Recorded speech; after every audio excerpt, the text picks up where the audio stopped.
Good afternoon, welcome everyone. Something for the first time here. We're doing a Zone Locked video. For those of you that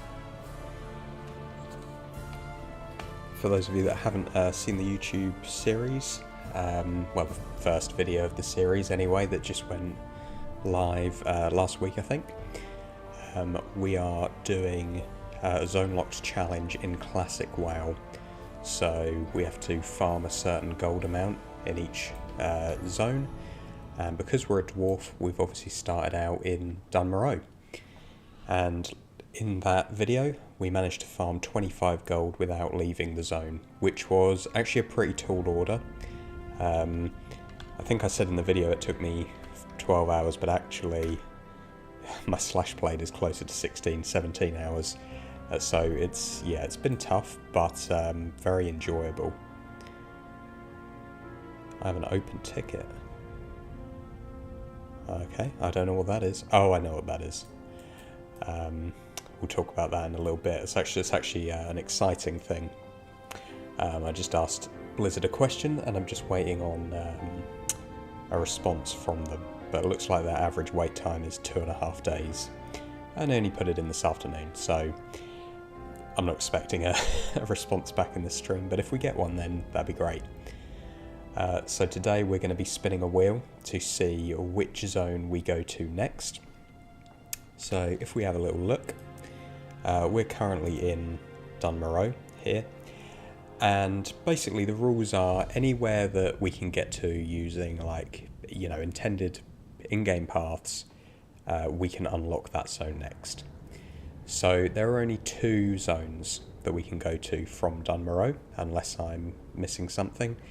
We can go through these south and north gate outposts, and that takes us to Loch Modan. And that's sort of the natural progression from Dunmoreau. Or we can get on the Deep Run tram here in Ironforge, and we can go down to Elwyn Forest. So those are our 2 options today, and we're not just going to be spinning a wheel 50-50, I'm actually going to give you guys a little bit of the power, so I'll show you how that's going to work.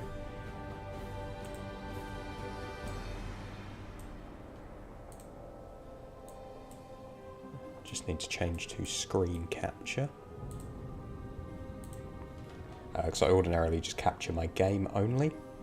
So let's switch to screen capture.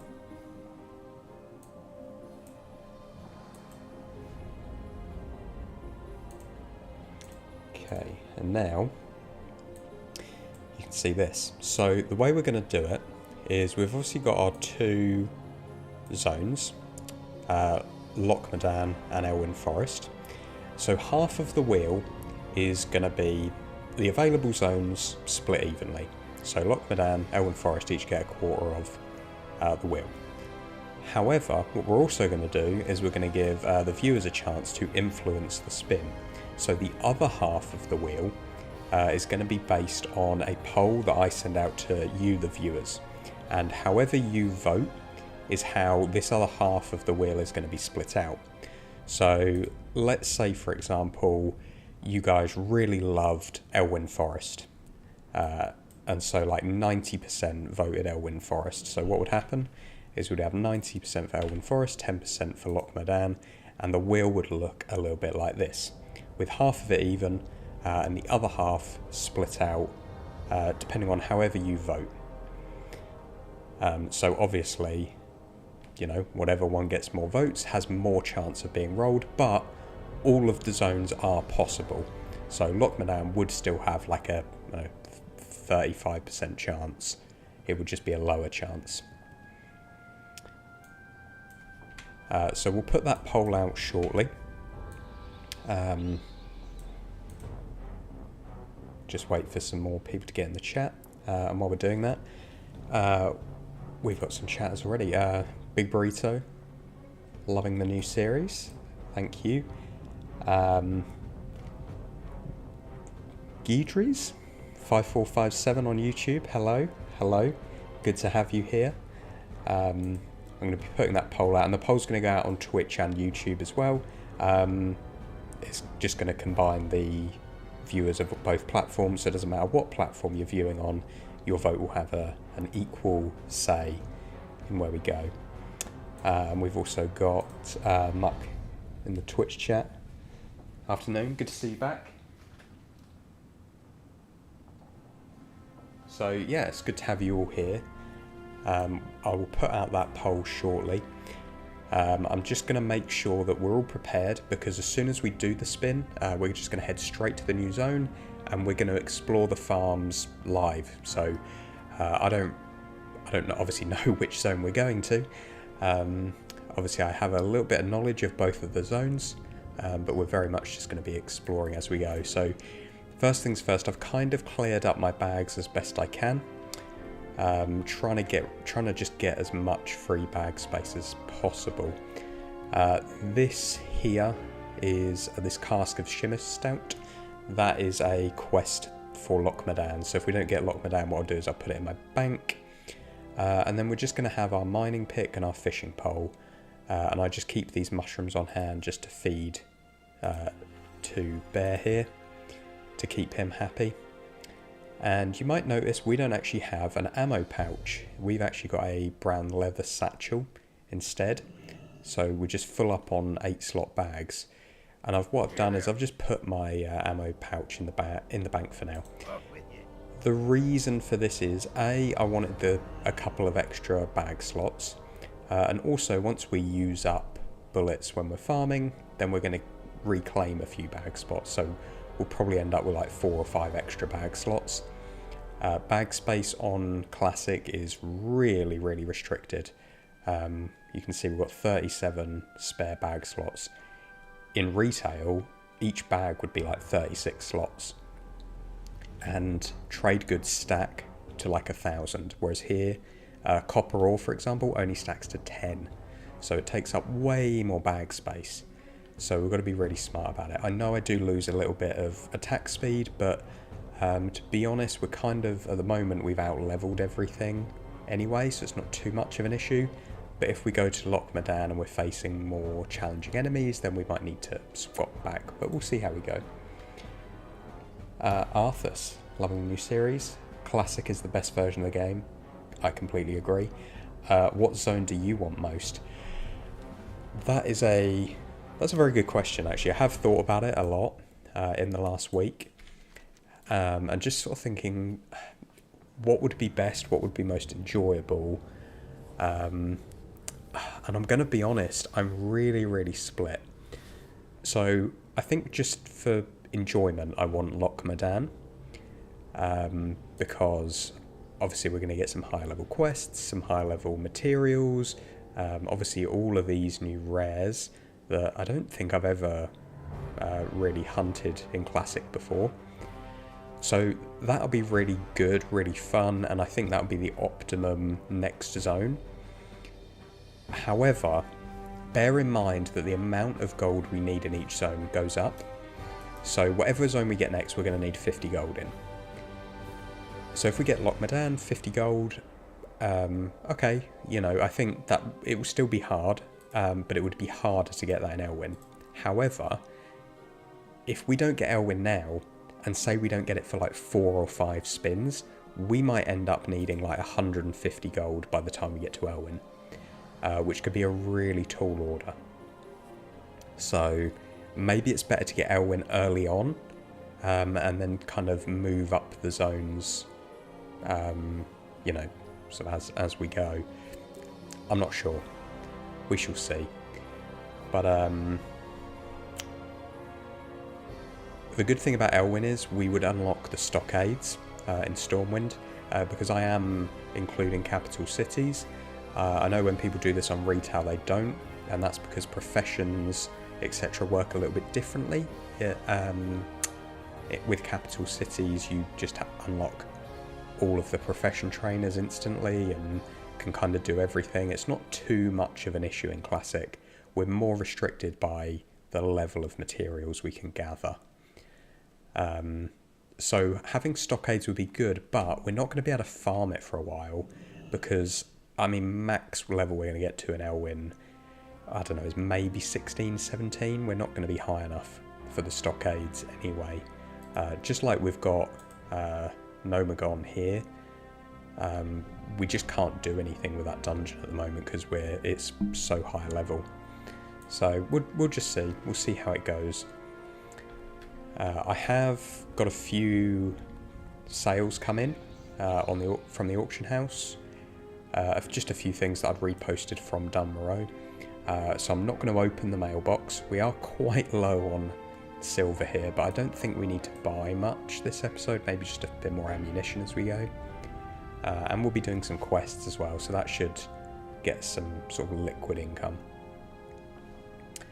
Okay, what we'll do then is we will put out the poll in a second. Let me just set it up. We're going to be using a website called Straw Poll. You don't need to log in or anything. You literally can just click the link and then pick which option you want. It's really nice. It's a really nice system. So let's get it up over here. So which zone do you want to see next? Obviously we've got Elwyn and we've got Loch Modan. I'm not going to block VPN users because, you know, fair play if you want to use VPN. I certainly do. 1 vote per IP address. Yep. Okay.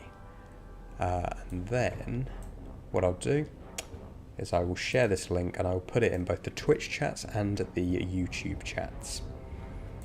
And whichever platform you're watching on, it doesn't matter. Your vote will be counted exactly the same. But that will determine what this wheel looks like. Okay, so the more votes that one zone gets, the bigger their sort of section will be. So go ahead and yeah, give it a vote on the straw poll. That's, you know, it's completely up to you, whichever zone you want to see the most. Like I say, I'm kind of split. I'll be really happy with either because they're both pretty nice zones. But yeah, I'm kind of hoping for Loch Modan. But because that's kind of the optimal thing I think is to go to Elwyn next. So whatever the outcome is, we'll take it. And then I will just open up the results page. And I won't share the results just yet, because I don't want to influence what people are doing, although I think you can actually see the results without clicking into it, so, you know.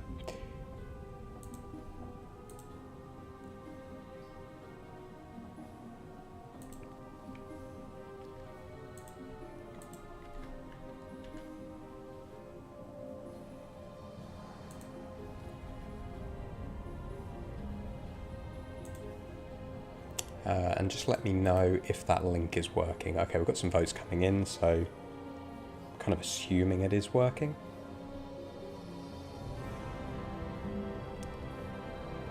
And it'd be really interesting to see what you guys actually prefer, because I guess a lot of it comes down to what's more like interesting to watch, right?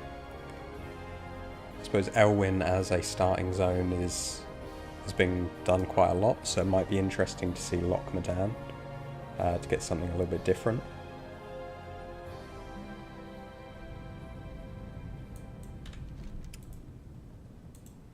Because I'm just looking, we've already got a couple of breadcrumb quests to head into this new zone, and there's quite a few rares. What we got? 7 different rares, and they're pretty.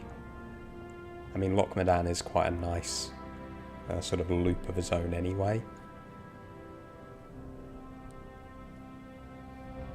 And I assume there'll be tin ore, maybe some silver ore in that zone. So that would be good because then we can start leveling up our engineering a little bit higher. We've managed to get it to sort of 75. through, you know, just using copper, and I could push it a little bit higher with copper now, but to be honest, it's not really much point. I might as well wait until we've got like coarse stone, etc.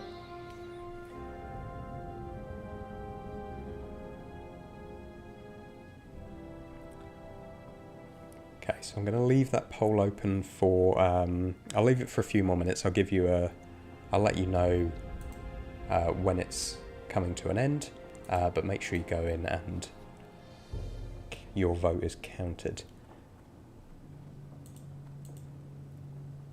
Nuttis, welcome, hello. I'm good, thank you. How are you? I'm just interested to see where everybody's going to be voting today.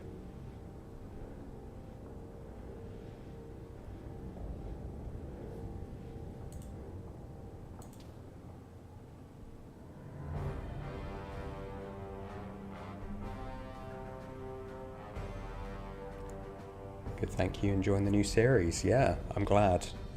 It's been so much fun. I absolutely love classic WoW.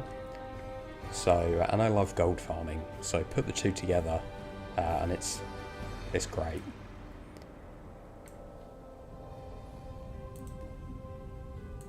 And it's been quite fun to edit as well.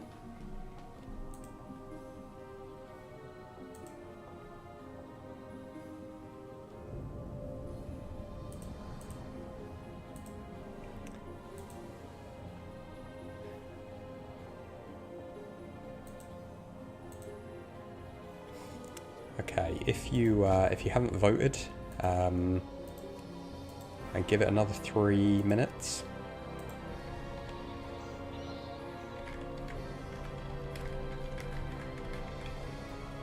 Give it another 3 minutes. Set a little alarm in game here. I think the YouTube stream for some reason is about a minute behind, so I'll give you, I'll be a little bit lenient on that, but just so that we know roughly when we're going to start counting those votes.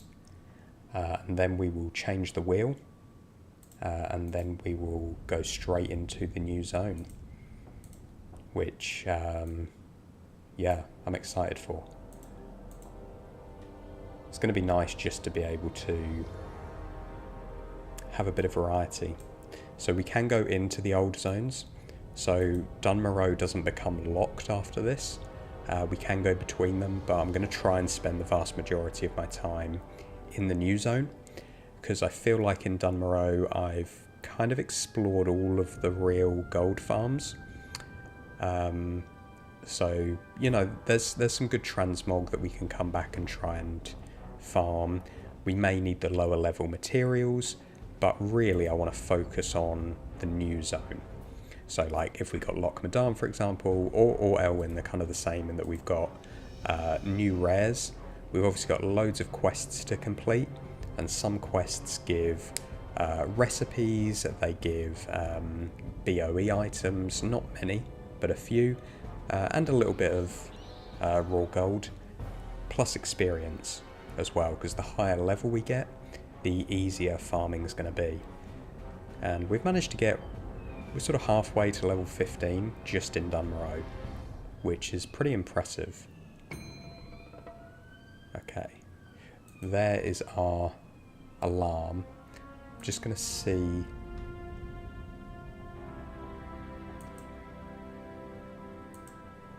Oh, okay. The YouTube stream has caught up, that's good. I think it was just on my end.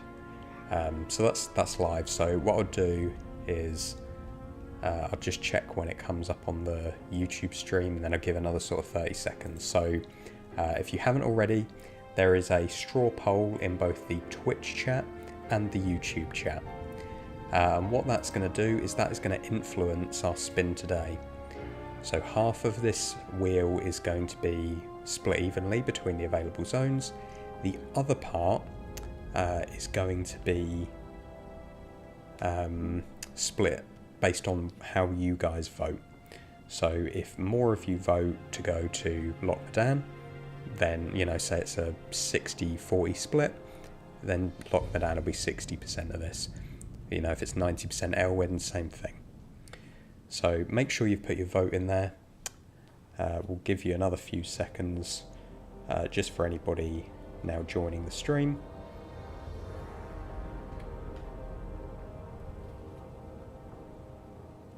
And then we will get going.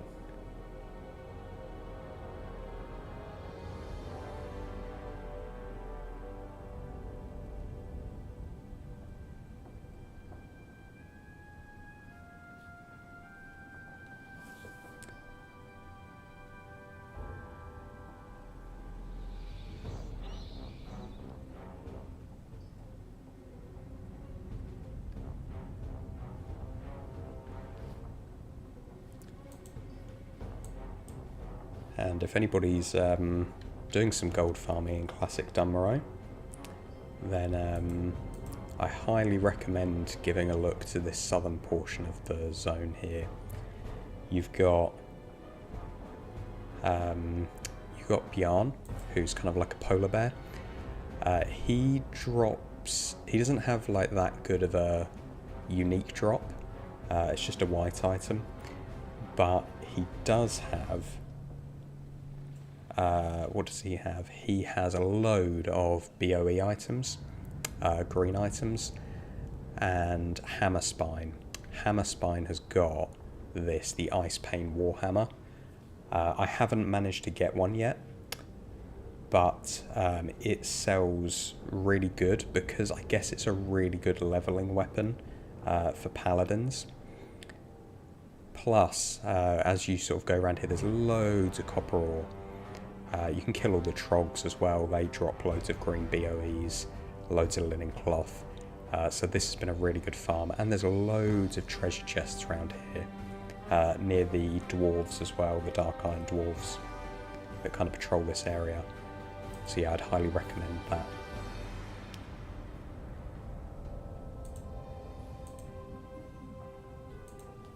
Just voting the link's broken. Okay, cool. I'll give you a couple seconds.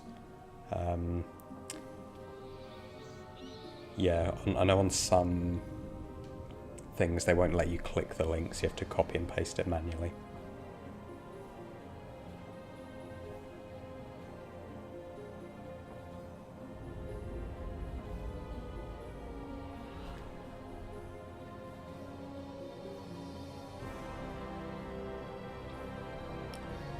But we will get going in a sec. Because, because I'm excited to explore this new zone.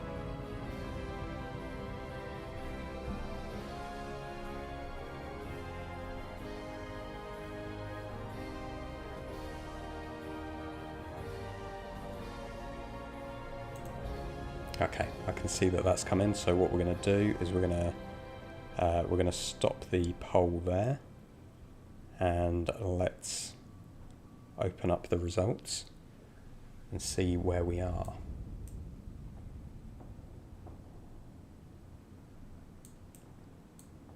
Okay, interesting. So what we're looking at is we've got about a 60-40 split in favour of Loch Modan. So pretty even. People are pretty happy for either here. So what we'll do is we will put that into our wheel. So Elwyn Forest was 40%, Loch Modan was 60%. So you can see that the wheel's a little bit, what's the word, out of proportion now. So we've got a slightly higher chance of getting Loch Modan, but it's only about 55-45 split, so pretty even. As we get more zones on the wheel, because we're going to probably have 3 or 4 in the next unlock, then I imagine we're going to get some more dramatic splits, but these are both fan favourite zones. What add-on shows me the elites? That is good. It's called Rare Tracker. Let me show you. rare scanner, sorry, rare scanner. Rare scanner and kill track, but you only need rare scanner for that. It's pretty good, pretty good add-on. So what you can do, obviously you can hover over and you can see, what you can do is you can also integrate their drops with TSM. I have not done that, but it could show you like how much each item is worth. So it shows you all of the things that each one could possibly drop, which is really handy. And also what you can do is you can click on their little profile and it will show you the places where they could spawn. So this large crocolisk could spawn anywhere along this coastline here. This guy here, who I think is an ogre, can spawn anywhere in this zone, so you can kind of click them all on and it gives you a kind of heat map of where you want to focus your efforts. So yes, it's a nice little thing, and also you know to be on the lookout. Now in theory what it does is it scans the surrounding area and gives you a pop-up whenever it spots one of those rare mobs. In reality, in Classic, it's not that good at it. To be honest, it only gives me the pop-up like after I've already targeted the mob. But it does have a functionality where you can just click a macro and it will slash target whichever mobs are nearby. Okay, so we'll get to spinning in a second. It's a split between Loch Modan and Elwyn Forest. Slightly more likely to get Loch Modan. I'll be happy with either, to be honest. But let's make sure that you guys can hear the audio for the wheel spin. So I'll just take down WoW for a sec. Is it just me, or did that not do anything? Oh, there we go.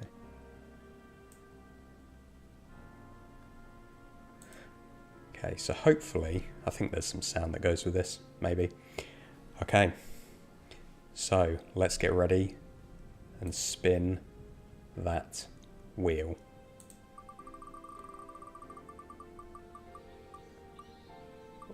Oh, Loch Modan.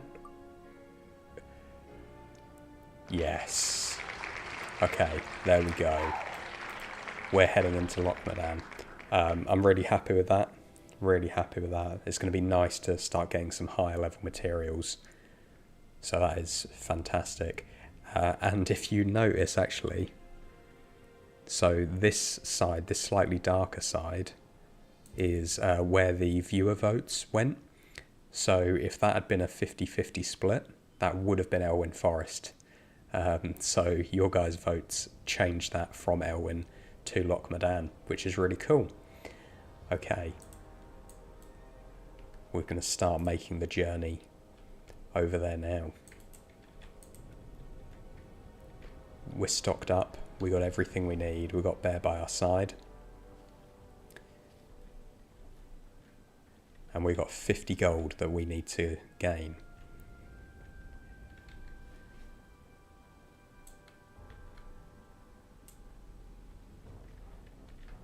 And as you can see from the last episode from Dunmorrow, we really just scraped getting 25 gold. There was not a lot spare at all. We can roll over gold, but I kind of purposely did the mailbox opening just as we were hitting that 25 gold. So we haven't got a lot spare. We need to get it all. Well, let me just turn this back up because we want to be able to hear the music when we go into the new zone. And if we see some things on the way, we'll collect them. But really the focus is just getting to Loch Modan. So we'll do a little bit of parkour down the mountain. And like I say, if we see some copper ore, we'll grab it. But otherwise, we'll just head straight there.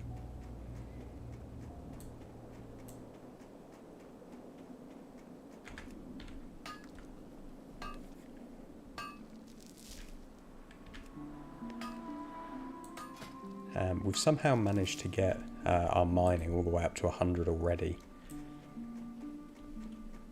using just copper ore, which I didn't know you could get that high. But it's because we've had a complete lack of other options. So it's been green for a long time.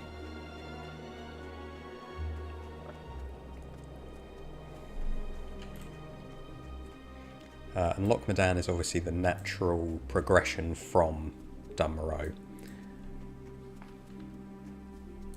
So that's nice, we're continuing on our dwarf story. We do have a couple of quests. So we've got this cask of Shimmer Stout that I talked about earlier.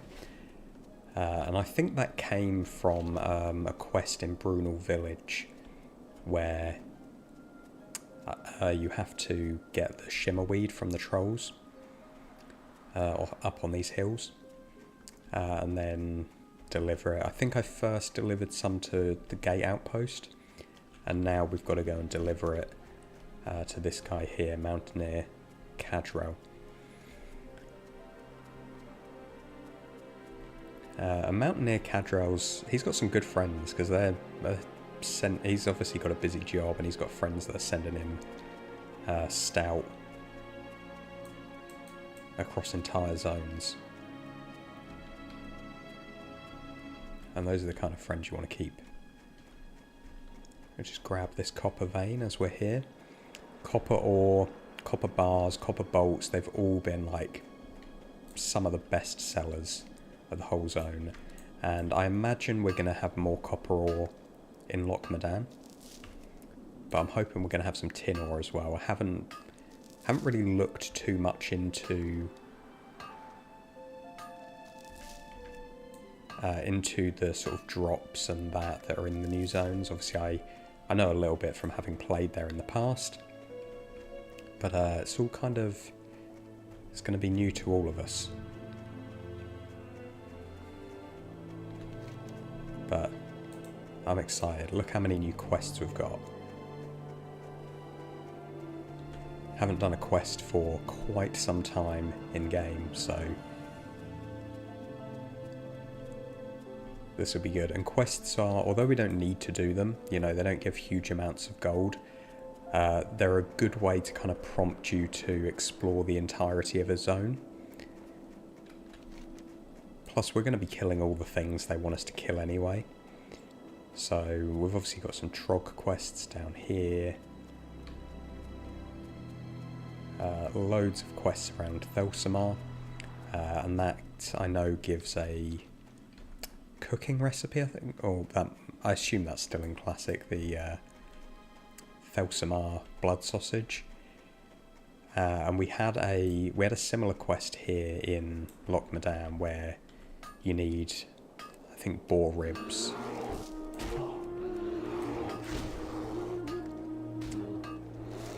And quests that need things like that, drops that you can sell on the auction house, they're really good. So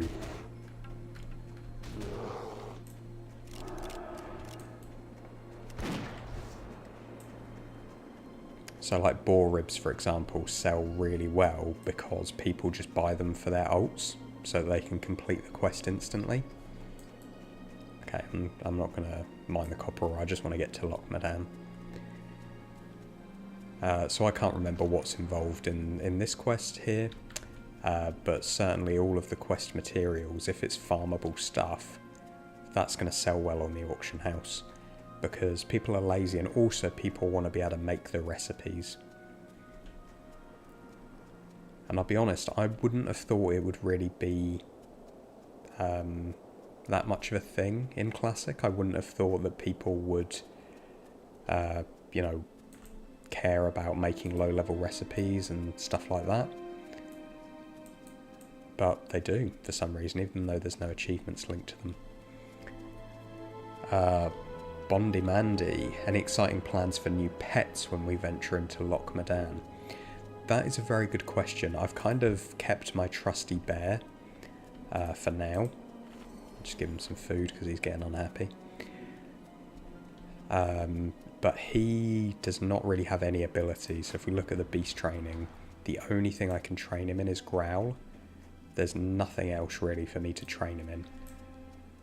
Let's go south and work our way up.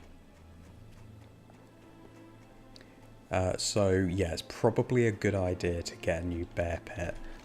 I wonder if any of these... I'll tell you what would be cool actually, would be taming Bjorn. So we could have a polar bear. Grizzlack, I reckon that's going to be a kobold. Crocolisk, large slot crocolisk, probably tameable. That's probably an ogre. Shanda the spinner, okay, probably a spider. Magosh and Bosch Galosh, I think they're trogs as well in that area. Lord Condar, I'm guessing that's a condor. And probably the only way we're going to be able to get a condor for a while, unless there are others south of there. So I hadn't, yeah, it's not something I'd really thought about, but there's definitely some options. There's obviously loads of beasts in Loch Modan, but it'd be cool to get a rare. Okay, so here we go. We're officially in the new zone.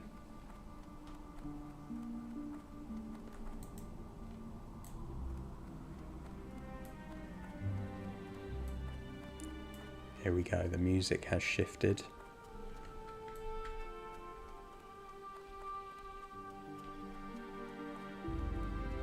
And our journey continues.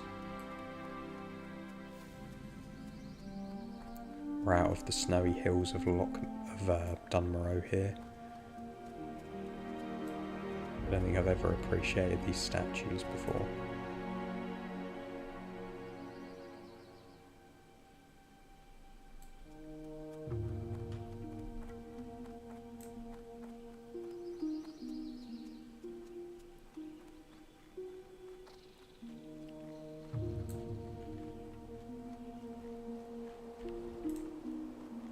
And we're going to head to this dwarven outpost to collect our very first quest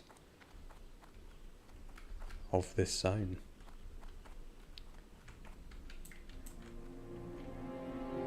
And one of the things we've also got to make sure we do is check out all the vendors, because some vendors sell limited recipes, they sell unique items.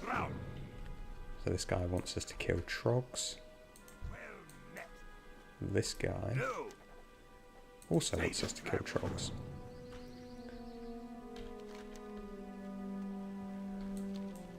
So that is a good place to start. And killing trogs is great because trogs are humanoids, and humanoid drop tables are probably the most lucrative of drop tables.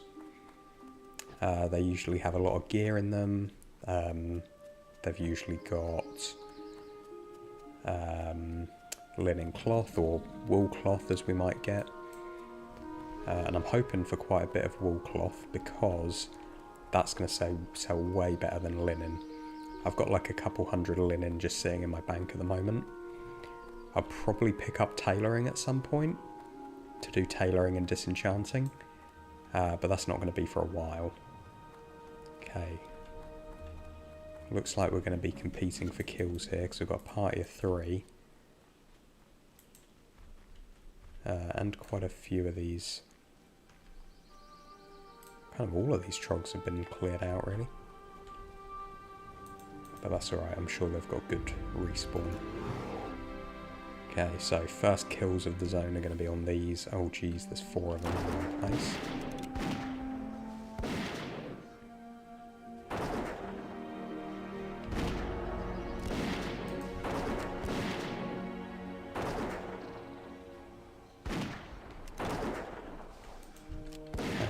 Attention from my pet. Oh, what a good way to start the zone. I think Bear's given up because he heard we were thinking of replacing him.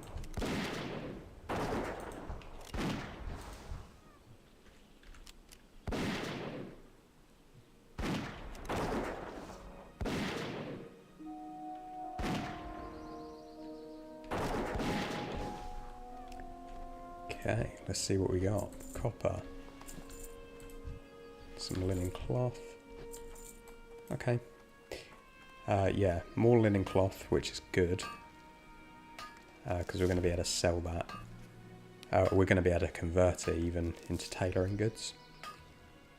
And then disenchant that. And disenchanting materials tend to go for a decent amount.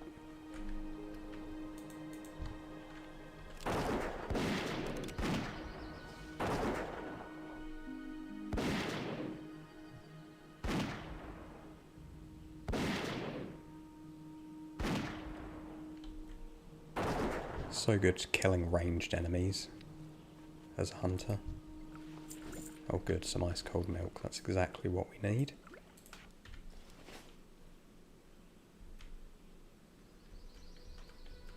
Because our mana was getting low. This is the problem, I cleared out my inventory in order to make space for loot. Forgot to bring the essentials. Okay. Let's give you something to eat and heal. And then we'll be good to get back into the fight.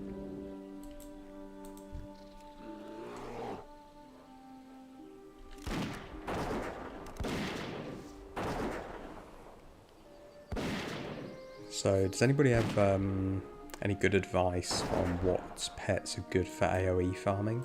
Or just for, like, farming lots of mobs in general?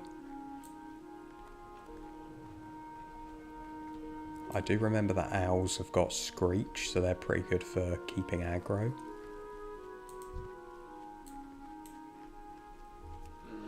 But I don't think we're going to be able to get any owls in this zone, so... Don't know if spiders are any good.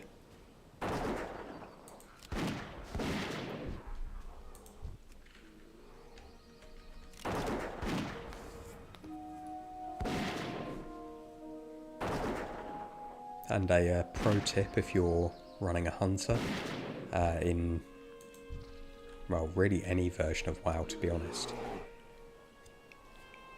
I have my pet attack linked to the scroll down on my mouse. So it's really easy for me to just command him to go and kill the next mob. In general, birds are good for AoE aggro, so vultures and owls. Okay, okay, vultures, so I'm guessing there's going to be some condors around this part of the zone, so that might be a good good thing to try and get.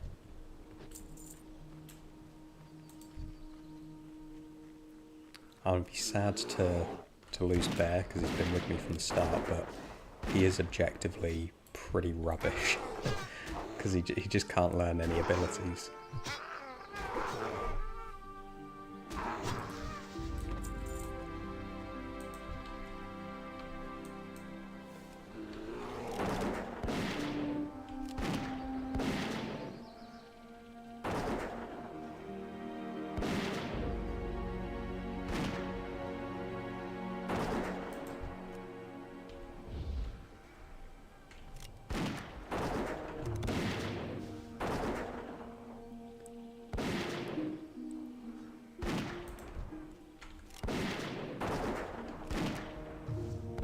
And the really good thing about sort of obviously out-leveling the mobs by a few levels is just that as long as we don't pull too many at once... Whoa, where do these guys come from? I have no idea how that happened. Just as I was saying, don't pull too many mobs at once and you'll be fine.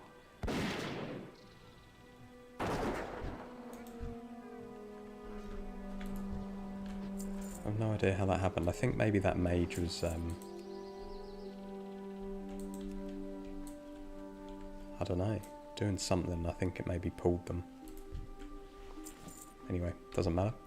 Yeah, as long as we're, you know, reasonably smart about how many mobs we take on at once, we can take on, we'll probably take on 3 without an issue. 4, as we saw, becomes a little bit touch and go. Just from sheer damage numbers. Pet abilities are all over the place in vanilla. Some have all the stuff, while others have got nothing, even within the same pet family. Yeah, I remember there's a... I imagine it's still going, but there was a website like specifically dedicated towards all the different abilities and stats of pets. Because like you said, it's quite a mixed bag.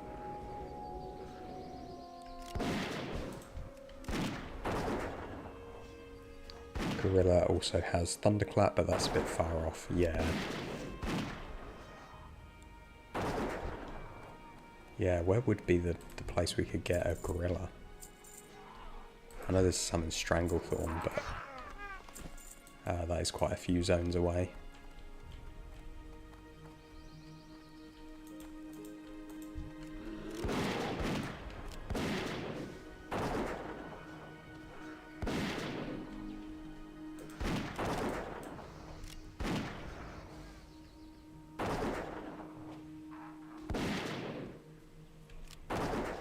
Petopia, yeah, that's it.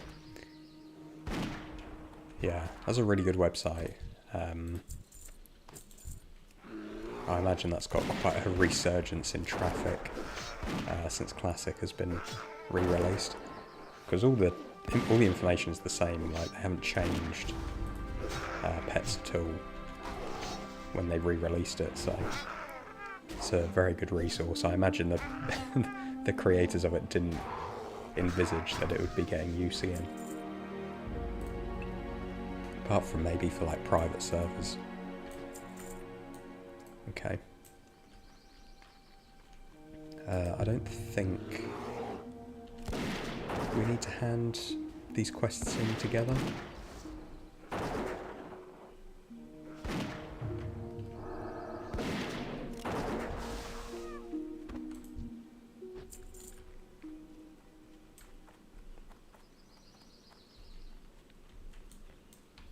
But I will anyway, just because it seems like a good idea. Okay, this is where our pet died last time, so...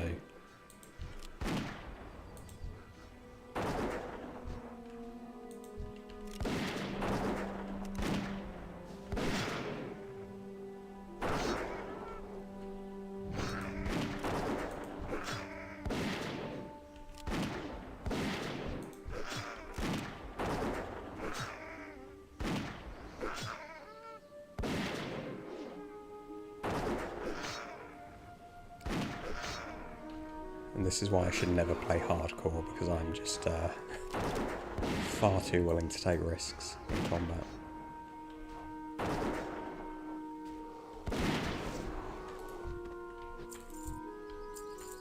That's fine, it's all worked out. I don't want to jinx it, but I don't think I've actually died on this character.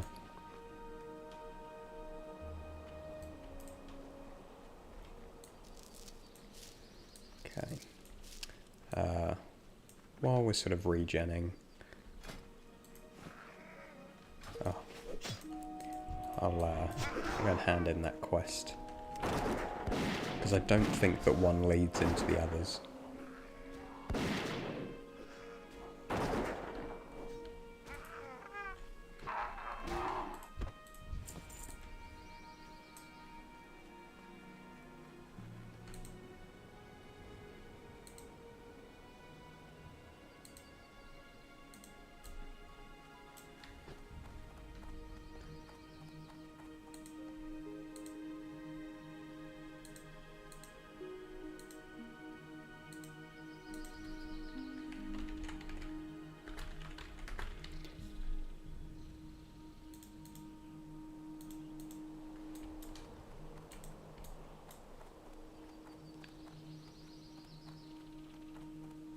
Oh wow, we're probably going to level up from this quest turn-in. I suppose we do have a lot of rested experience. It's been absolute torture, but I haven't really been playing the game since I uploaded the video, because obviously I wanted to do the spin live. Obviously I've been playing other versions of WoW. but I haven't played on this character for about a week, so probably got like best part of a level.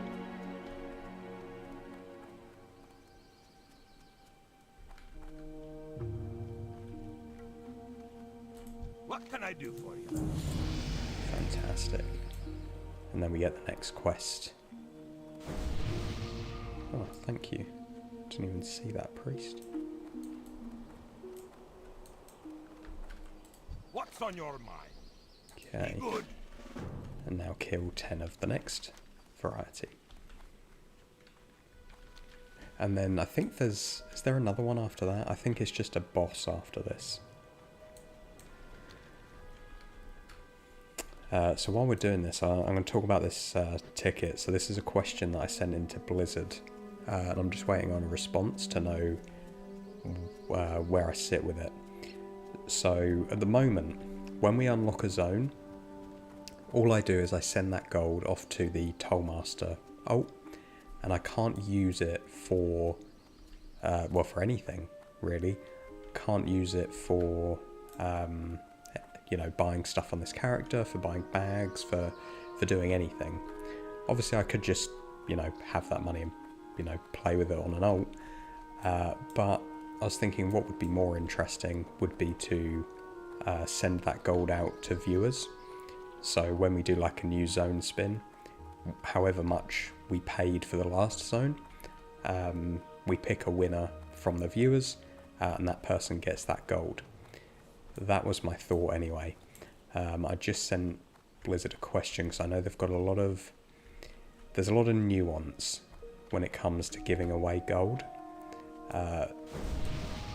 You know, the basic... May your generosity be returned to you 100. Yeah, the basic rule is, you know, you can give away gold, that's fine. You just can't have anything being done in return. So, obviously you couldn't say, oh, you know, if you subscribe or something, I'll give it to you. But I think you could just pick a random viewer.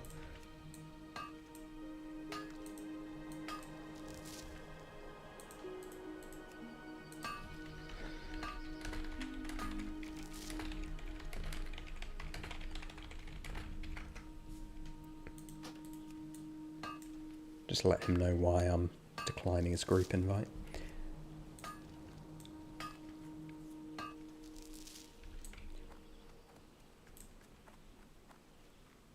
Yeah, so I think it's okay. You know, if I just said, you know, one random viewer in the thing will get the gold. But I just want to make sure. I just don't want my account to get... Oh, geez, these aren't the ones I need. I've jumped a challenge. I've jumped up a quest.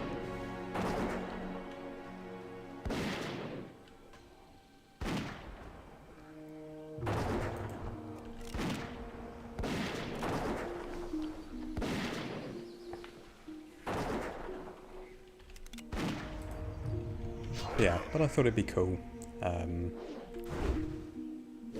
to be able to distribute that gold out. Because like 25, 50 gold in Classic is like a decent chunk of gold. And so if I'm not doing anything with it, it'd be good for that to go to somebody who, you know, would use it.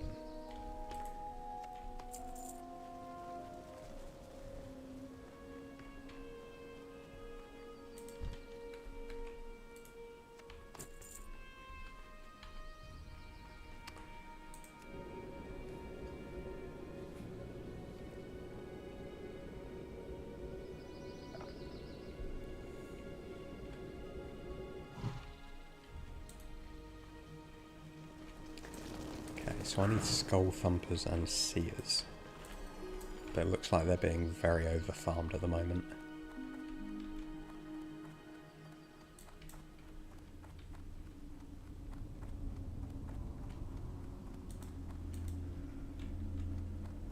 But they are in this cave, that's good.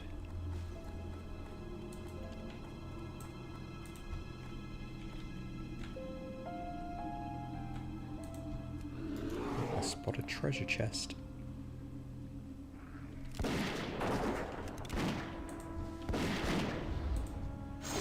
Jeez, why are they both going for me?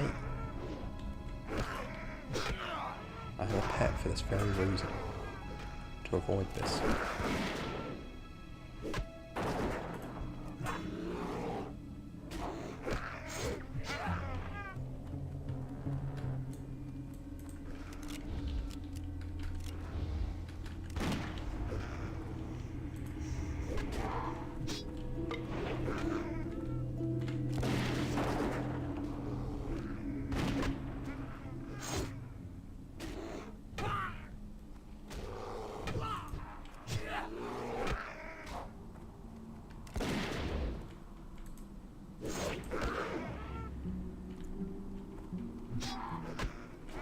Use your growl.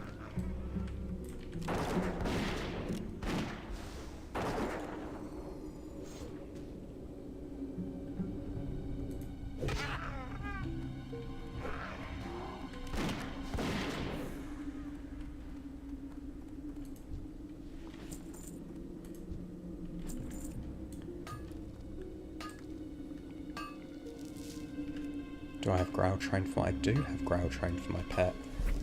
And he does use it. It's just got a longer cooldown than I perhaps think sometimes. Oh, nice. Got a silver bar. They sell good. It's about 15 silver right there. Right, let's eat some cheese.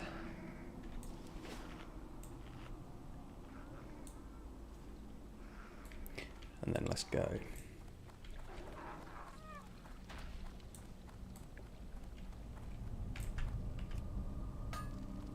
Okay, we've got a tin vein, so confirmation that we do get tin ore in Loch Modan. That's really good because now we can start making tin and bronze. And as a general rule, the higher level that materials are, the more they're going to sell for. So that's really good. That was the kind of worry I had with if we unlocked Elwyn, is that we would just have access to all the same trade goods that we got now, and we kind of need diversity, because if I put up 200 copper bars or copper ore or whatever, oh jeez.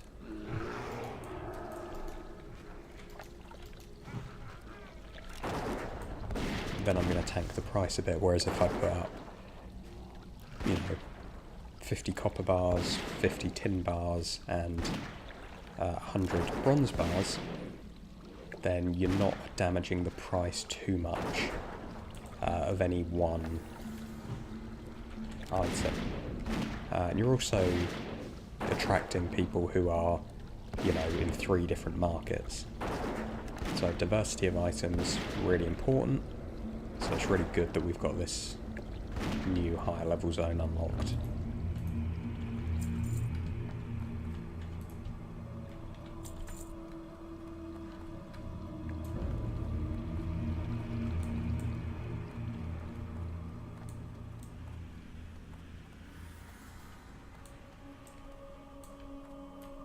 Oh, that's one we need. Okay, so the ones we need are only at the front of this cave.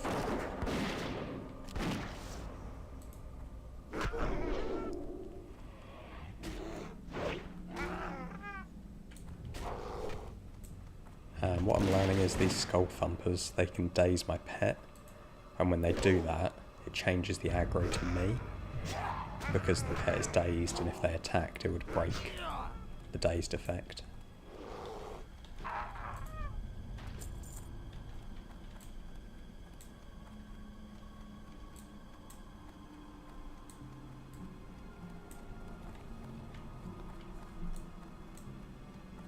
Oh, I missed a hell of a fight out here.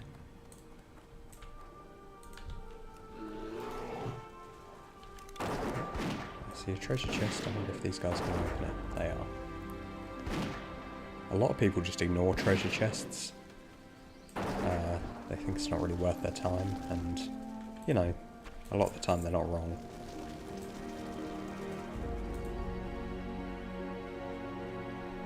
Okay, 2 skull thumpers now. So this is where it becomes risky for us, because they get twice the amount of daisies.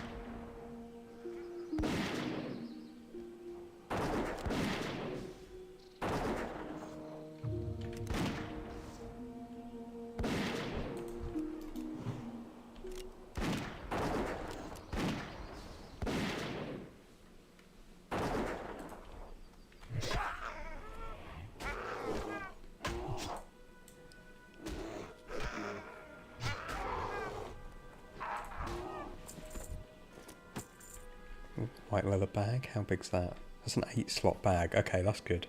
We're obviously maxed out on 8 slot bags, but I could use that for my bank, definitely.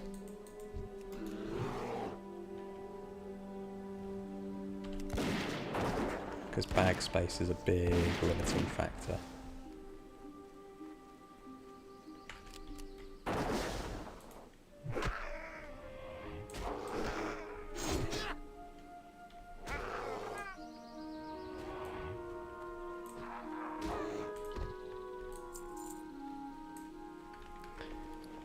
So, what we got? We got a fair bit of copper ore, quite a bit of linen cloth.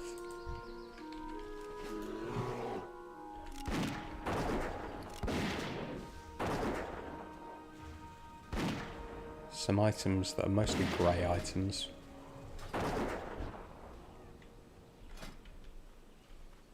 And none of them are an armour upgrade. But you would be surprised as to what actually sells on the auction house.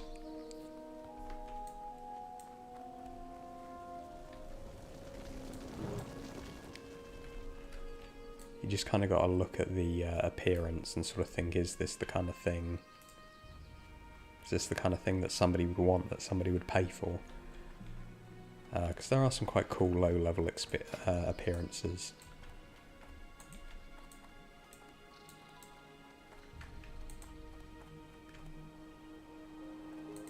Like if you wanted to go if you wanted all the warped leather items, for example, like it's not the coolest look, but it is distinct.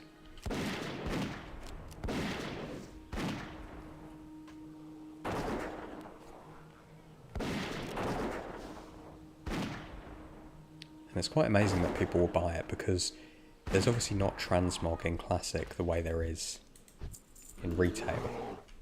Like transmog, well, it doesn't exist. You've just got to wear the gear that you want to have the appearance for. But there's quite a lot of RP players who will buy some really random items, and for them we are very grateful, because that is what got us out of Dunmoreau.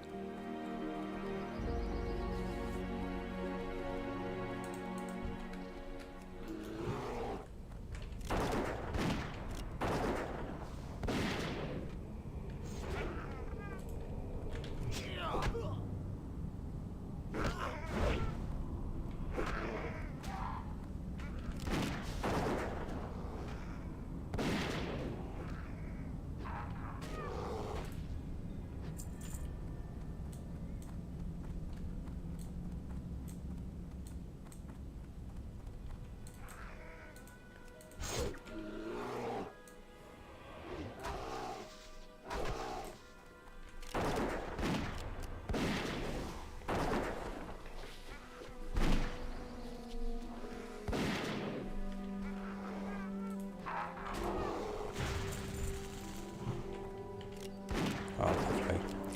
I have a whole camp full of these guys now.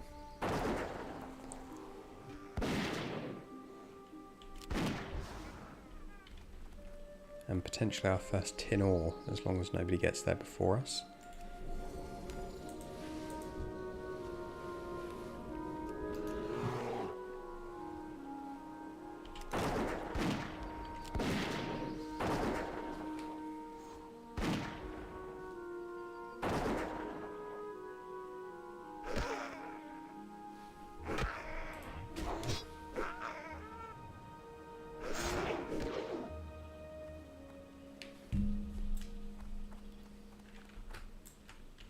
Bit of lag. Oh, a compact shotgun. 5.2 damage a second, okay. It's not much of an upgrade. And I made a scope as well, so it's probably about the same damage. But it is a green item.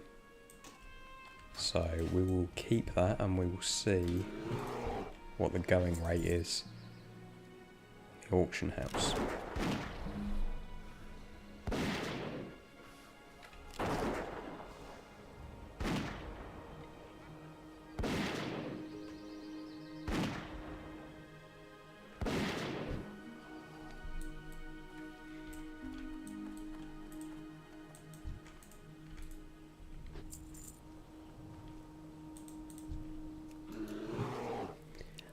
Muck, can you get a loot appraiser for classic? I don't believe you can. I did search for it, but I haven't been able to see it. If there is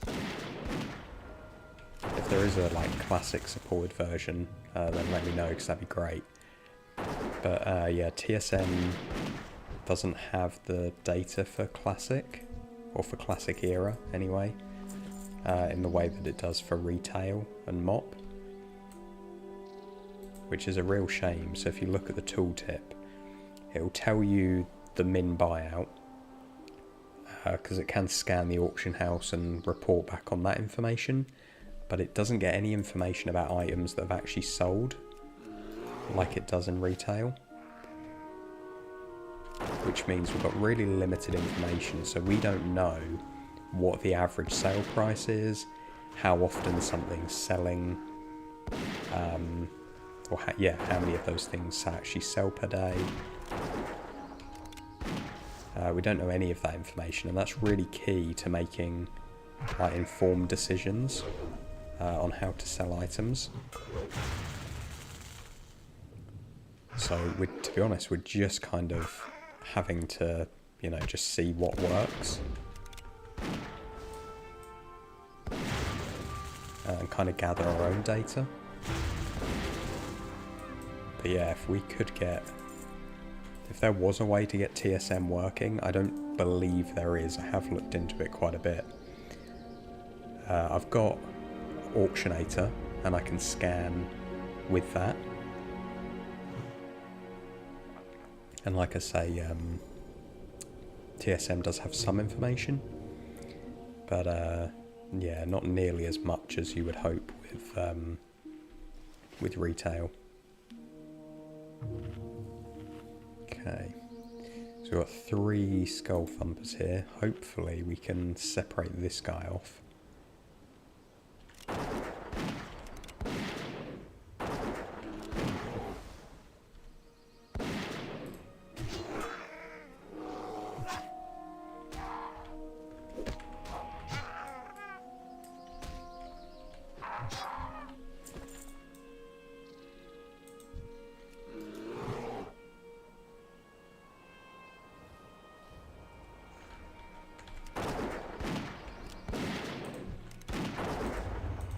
Yeah, I don't know if you get TSM Pro, I don't know if that has the information.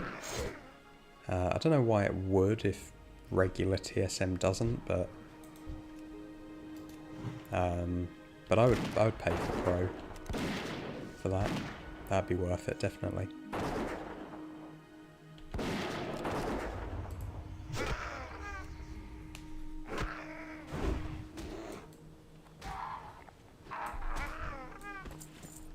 Because some items, like the snowy cloak, TSM says, "Oh, sell this for 500 gold," and I'm like, the appearance is not that good, and it's not that rare of an item either that anyone would ever pay that.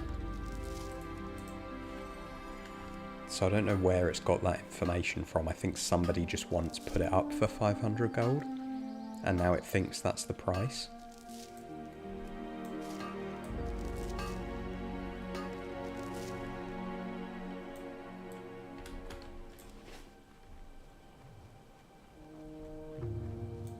But yeah, unfortunately, it's not, like, it's helpful. It's good to get a rough idea of what's currently on the auction house. but it doesn't really do much beyond that.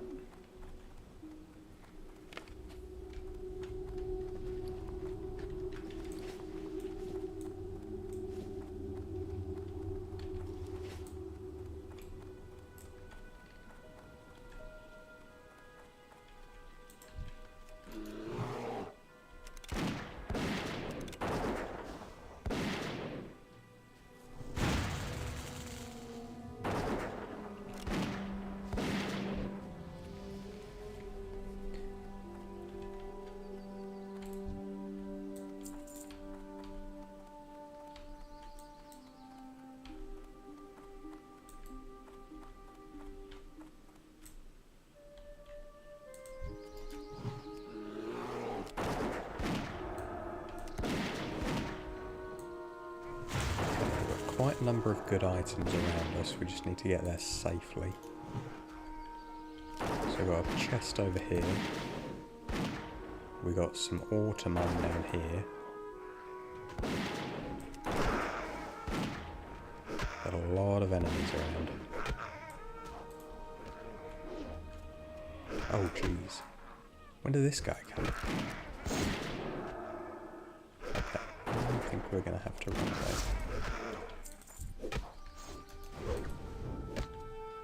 Don't know where I'm going to run that isn't going to kill me, but we'll do our best. Oh yeah, that's the end of me.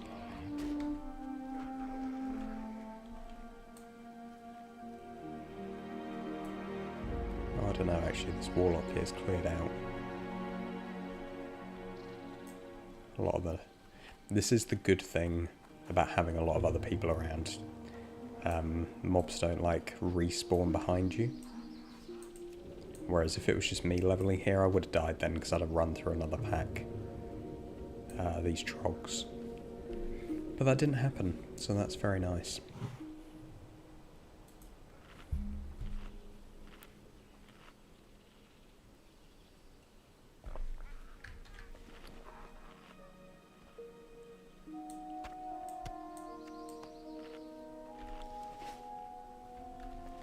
Okay, what do we got to feed you?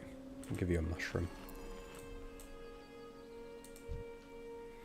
What's absolutely crazy is I had some tough jerky, like the very lowest, like starting level food that you can just buy for like a couple of copper. I sold a stack of those for about 60 silver on the auction house. I have no idea who was buying them or why.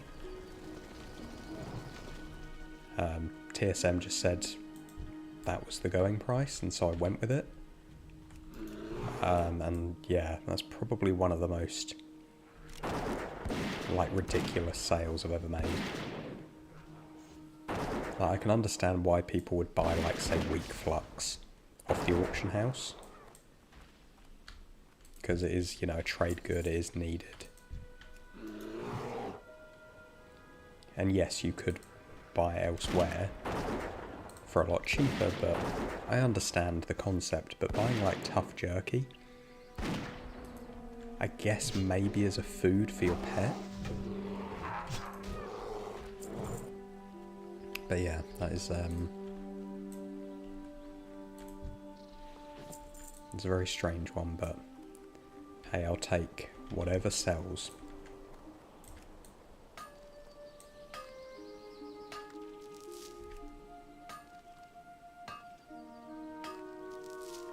Alright, we need 2 more of these seers. And it's just kind of luck of the draw what respawns now. So we'll just kill as many skull thumpers as we can. So we just got this veteran cloak.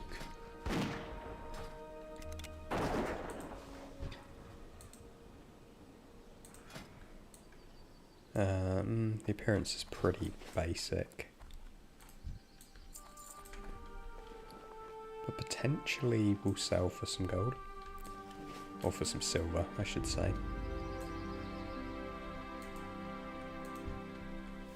Oh, somebody's looted that chest. That's sad.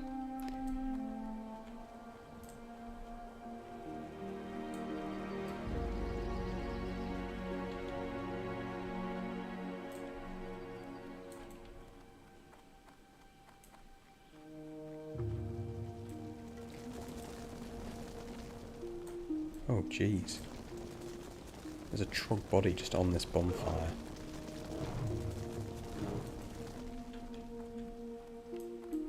What a way to go.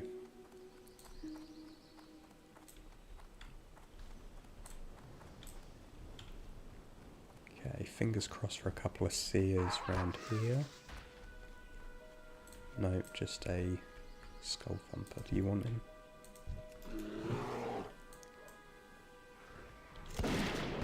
Oh. Wow, okay. I was going to be courteous and not take the kill. But then she was eating and drinking, so I went for it.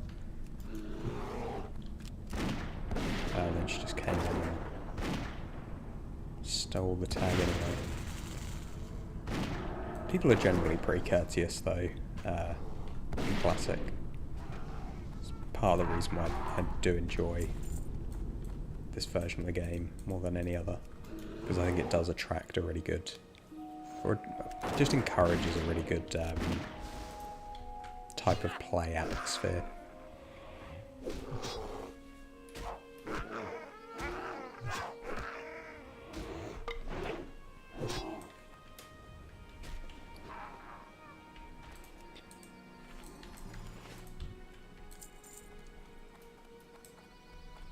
Right, there has to be a seer here, surely. Actually can't see any.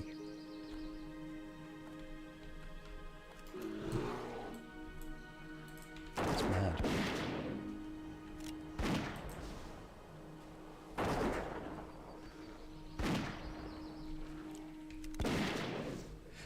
So what we're going to do, once we've finished this quest, we're not going to do the next one because it's a bit too high a level. We're going to head over to Thelsamar, the sort of, well, the only inn, I think, in the zone. We're going to go there, we'll pick up the quests, but I also just want to start exploring what different mobs drop.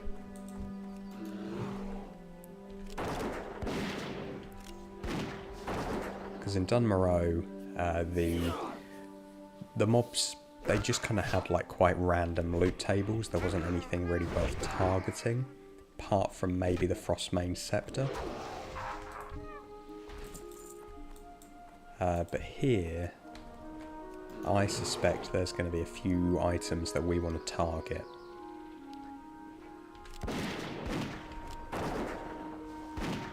We might also have a little go at fishing.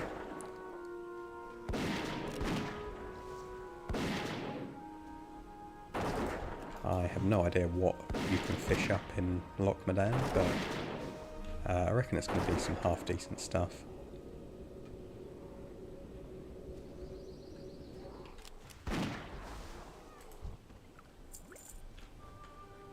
Okay, that's our 10 seers that we needed.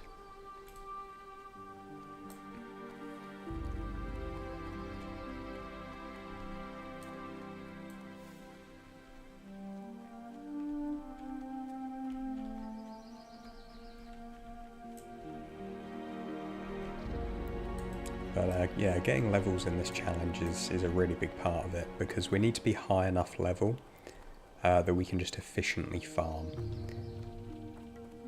And having quests to kind of guide us through that is one of the best ways we can do it, so it's definitely worth taking the time to quest. It's also enjoyable as well, like leveling in Classic, questing in Classic is kind of widely regarded as one of the best bits of video game content out there.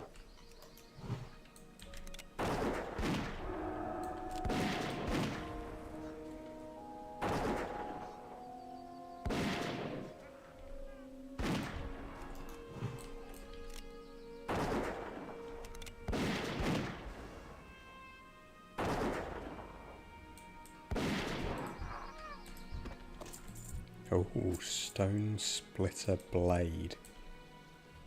Min buyout at the moment is about 2 gold. That's cool. That is very cool.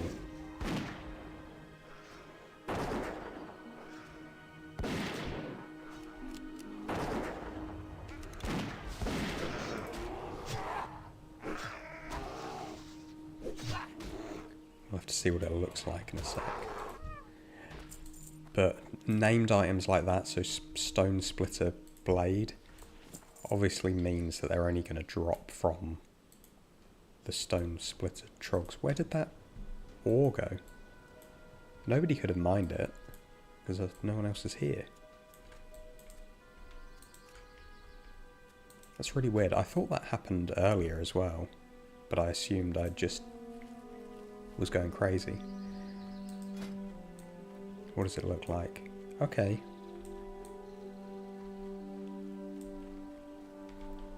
Yeah, I don't know if I would pick that appearance for transmog, but it is kind of unique in the sort of shape and look of the blade, so yeah, I can see that selling.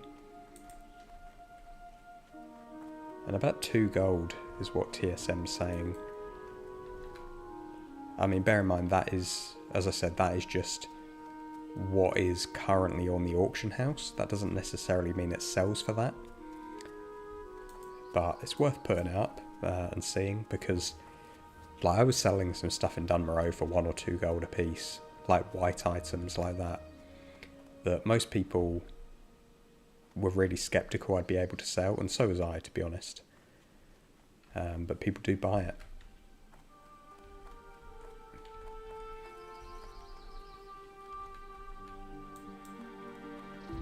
Great to meet you.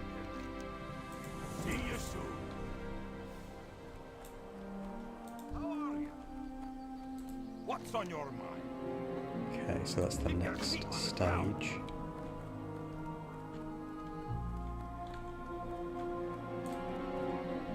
So the Shaman and Bone Snappers, they're like level 16, 17, so we're going to jump ahead to Thelsamar, and then we'll come back for these at another time once we're a bit higher level, and do a bit quicker, a bit more efficiently.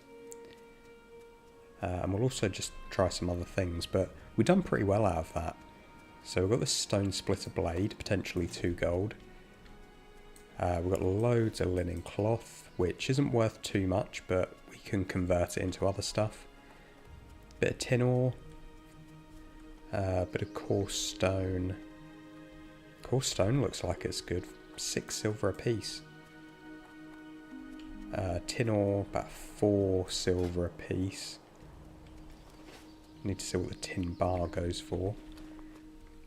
Compact shotgun, it's a green item, we can disenchant it later. Veteran cloak, looks like it sells for a decent chunk of silver, though I don't really know why. Maybe it goes well with What can I do for you? some other items. See you soon. Of course, check all of the merchants.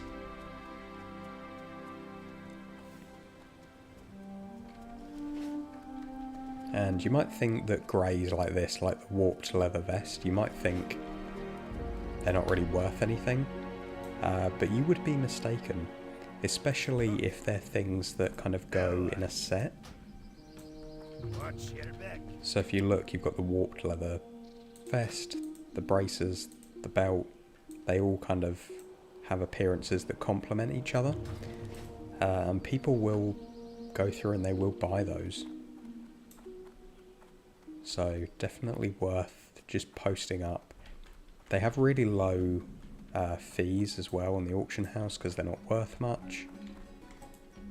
How are you? There we go, there's the blood sausage. Not really worth much, but See you soon. we're going to be killing a lot of beasts anyway, so we'll take it. Is there anything down here? Worth just checking for vendors and the like.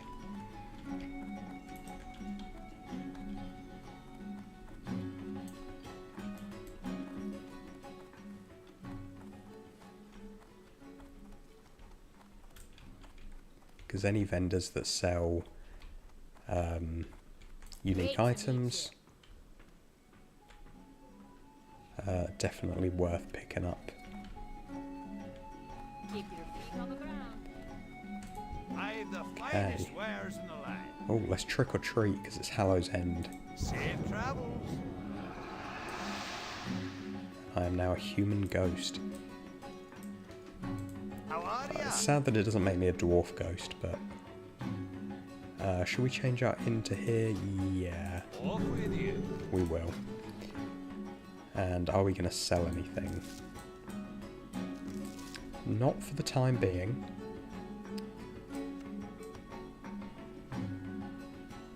We'll see how we go. We'll see how we go. Let's pick up all the quests and then let's...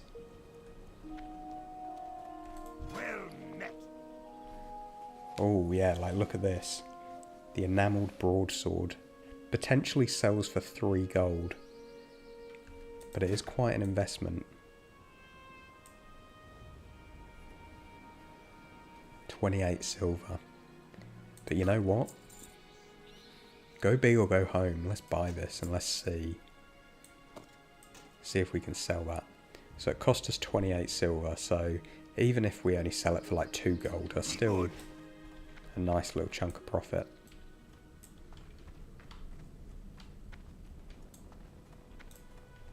And because it's a, you know, limited item, you can only buy one at a time, there's going to be... And he's probably the only vendor that sells them. So I can imagine that that's potentially a sought after item if people don't want to camp the vendor.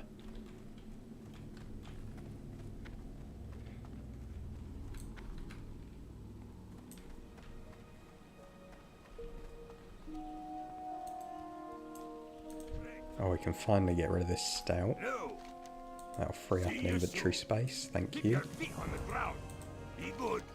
Kill the tunnel rats, speak to Mountaineer Stormpike, absolutely.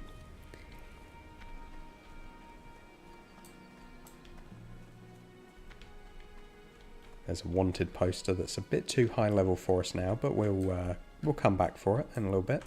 What can I do for you? Watch your back. Okay.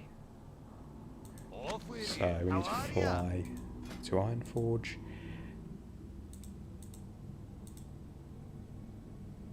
Smelt tin.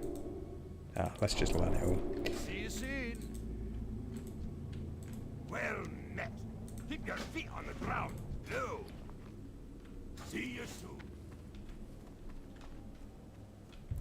Okay.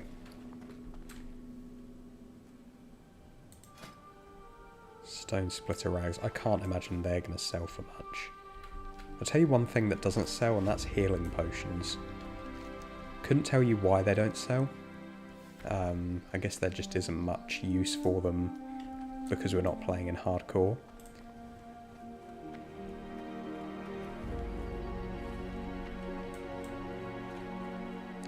So this is a quest to fly to Ironforge.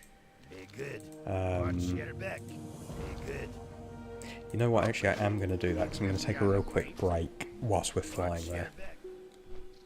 So I will be back in a few seconds.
Okay, and we're back. So, we've landed in Ironforge. We'll quickly go and hand in this quest. I don't think there's anything else, any other quests we can pick up that would be good for Loch Modan. But what we can do is we can chuck some stuff on the auction house. Free up some bag space, and then we can go and farm. How are you? Be good, safe travel. See you soon. So,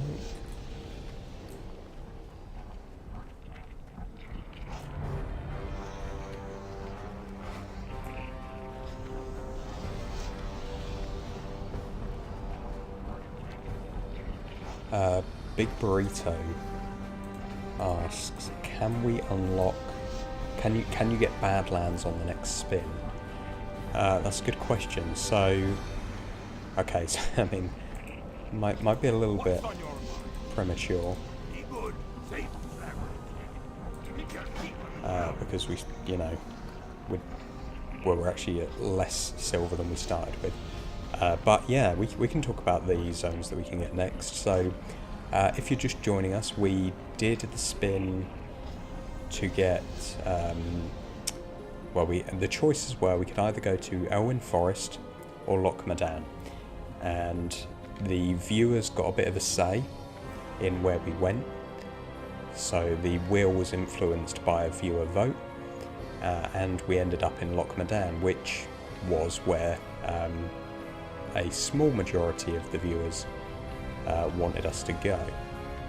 So we've unlocked Loch Modan, so we can use Dunmoreau and Loch Modan, both of the first two dwarf areas. I'm just going to chuck these up in the auction house. So this enamelled broadsword is saying for two gold 99. So what I'm going to do is I'm going to undercut that by a decent amount and just put it up for 8 hours and just see what happens.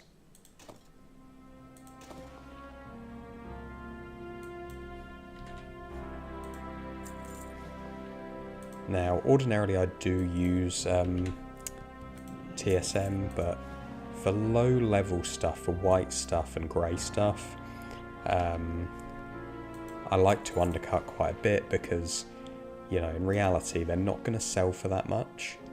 That is like these simple shoes. I mean, they are. I'll just check that they don't have some like ridiculously low drop rate, but yeah, no, they're not that rare. But you never know, somebody might pay some decent money for them.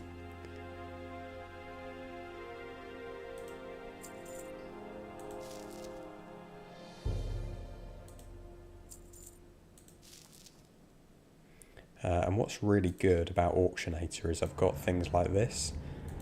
So I can search really quickly for copper ore bar and bolts and see which is selling best. So as you'd kind of expect, they kind of sell for more money the more you kind of have to process them. Okay. Oh yeah, the stone splitter blade. Let's put this up for 175. And just see if any of that sells. And then with the other stuff we've got sort of selling, we've got theoretically like 19 gold worth of value sitting on the auction house. Now that's if all of our auctions sold for the amount that they're currently listed for. Now, are they really going to sell for that? Probably not, but you can always try. Right, my bank is pretty full at the moment, but let's chuck in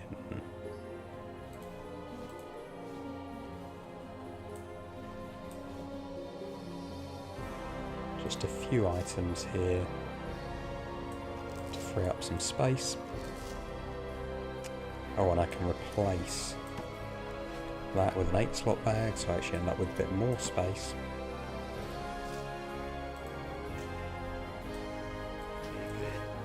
Okay.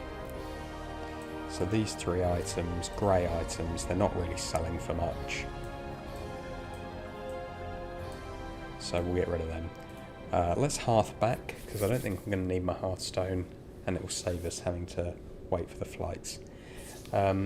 Sorry, Burrito, you had a question. Can you get Badlands on the next spin? Let's have a little look at what's available. So obviously we've still got Elwyn Forest. That hasn't come off the list. We could... You're right, there is a path here in the southern part of the zone into Badlands. There's also obviously that sort of gate into wetlands, and I think they're the only 2 zones you can get to. There's nothing sort of west of Loch Modan, is there?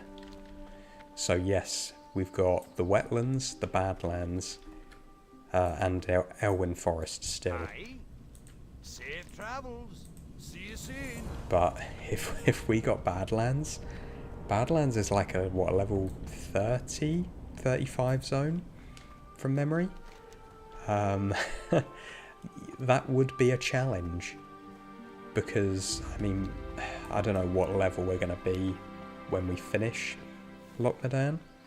We could, you know, theoretically, I think the mobs go up to maybe level 20, so we could be level 24. But then fighting level 30 mobs is going to be, well, nigh on impossible. So we'll kind of have to see how we go. But yes, that is an option. We'll just have to see how lucky we get with the spin. But it might be the case that, as I kind of was saying earlier, because we're still early on in the challenge, it might be better to get the lower level zones earlier on. So it'd probably be good to like get Elwyn Forest next, because what we don't want is to get Elwyn Forest, you know, in like 4 zones time, where we've got to collect like, I don't know, 150 gold. Because that's a tall order for a starting zone. And like I say, we could, you know, we obviously can go to the old zones. So if we wanted to go and farm in Dunmoreau right now, we could. But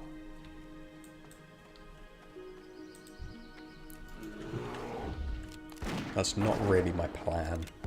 I don't want to go back to the old zones too much. I might just keep us stocked on a few key items, like I might go and, you know, farm some copper ore as and when we need it. Might get some kills on like someone like Hammer Spine.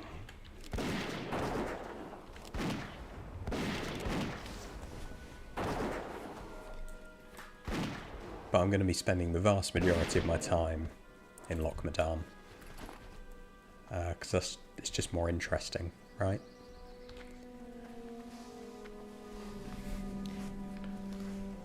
Because otherwise what would happen is, you know, say we unlocked, I don't know, Arathi Highlands, and Arathi Highlands had an amazing farm in it.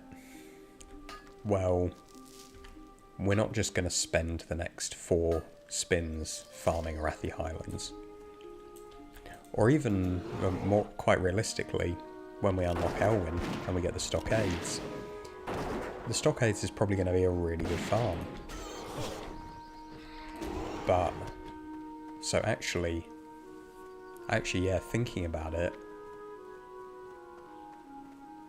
if we, you know, we're going to get loads of experience from exploring Loch Modan. If we got Elwyn Forest next, we might be of a high enough level that we could take on the Stockades, or at least do some, you know, farm some trash in there. So actually, maybe getting Elwyn at a higher level isn't a bad shout. Here there. Talk to me. Off with you. Hey, good. Hey, level 16. Watch your back. good. Watch your back. Okay, that's a breadcrumb quest to Stormwind. We're not going to be able to do that.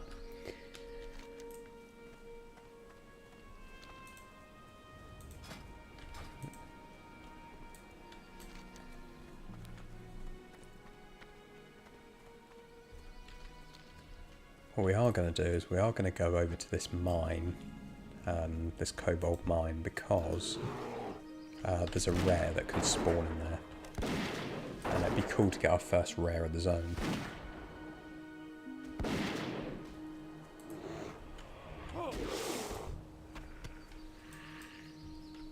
Ooh.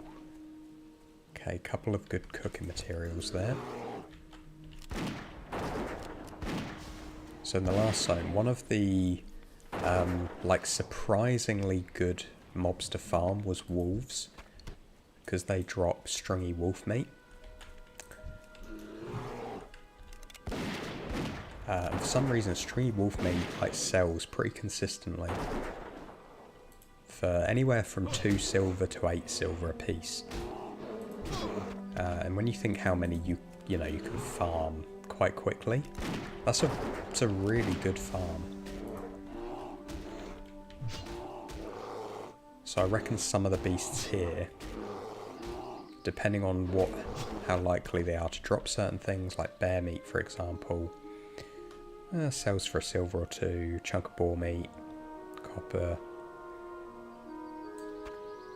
boar intestines. Yeah, there's definitely going to be some stuff that's going to be worth farming.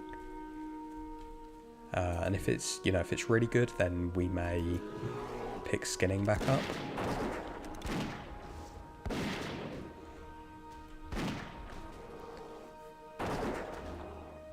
But a low level skinning is just not worth it. We're talking like a few copper per item.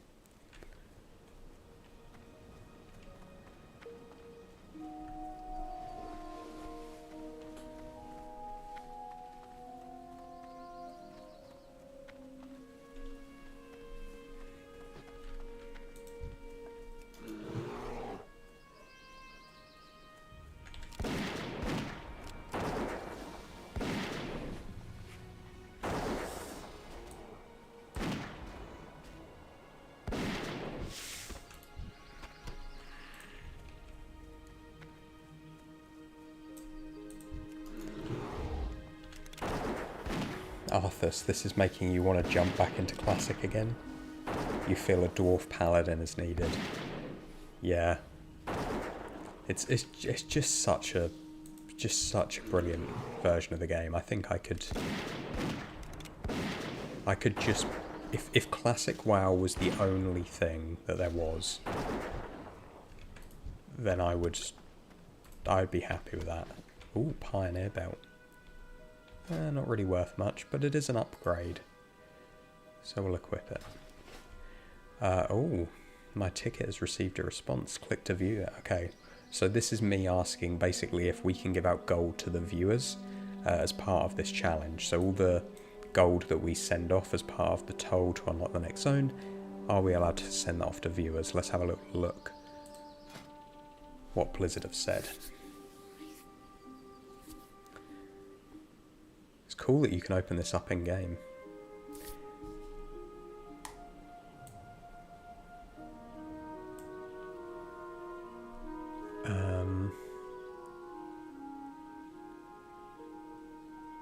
I see that you want to do a gold giveaway on Twitch. I can totally understand your concern here, as you want to keep everything according to terms of service.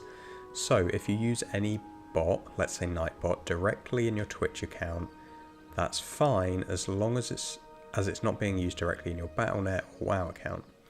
If you want to use a macro or something similar directly in your WoW account, the answer can be a little trickier. While some macros are allowed, some can be against our code of conduct. As customer support, we will not be able to provide any comments regarding any specific macro or regarding our terms of service, but we strongly advise you to check out our full end user license agreement in the link below. Feel free to reach out if you have any questions. Okay, so what he's saying is, if you use a bot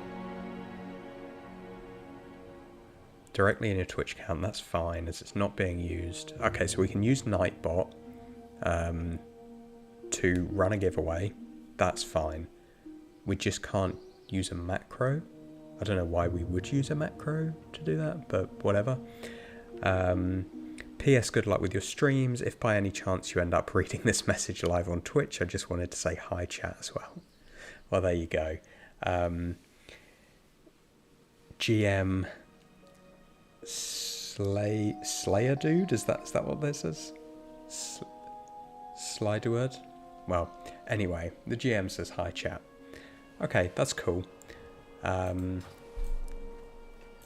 it's good as well because we've just got confirmation that basically we can do it. You know, we've asked the question, they've said it's fine, and I thought it would be fine, but yeah, it's good to have a bit of a paper trail rather than just doing it and risk a ban.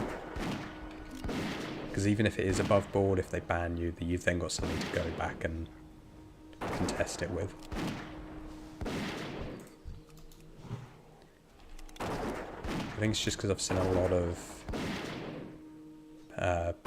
people kind of querying things, or people getting banned, quote unquote, wrongly online. I didn't want to fall victim to that, so that's good to know. So we won't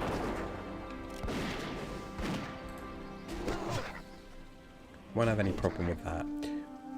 So yeah, we'll run a bit of a gold giveaway at some point. What I'll do is I'll kind of announce it so that people have a chance to be part of it. But we can give away the gold that we make on this character, so that's cool to know. Because some of these domes, don't forget, obviously we're starting out at, you know, 25 gold, but this zone's going to be 50 gold, the next zone's going to be 75, and so on. By the time we've explored all of Azeroth, that's a huge amount of gold we're going to have earned.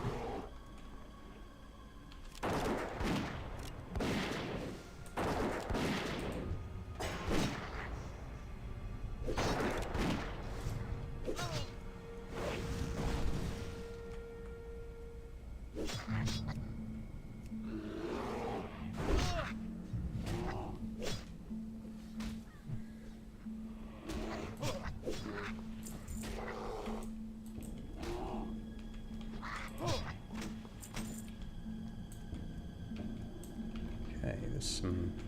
Oh, jeez.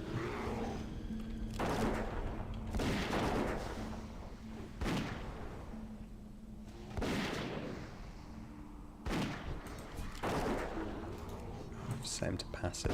Thought he was acting weird.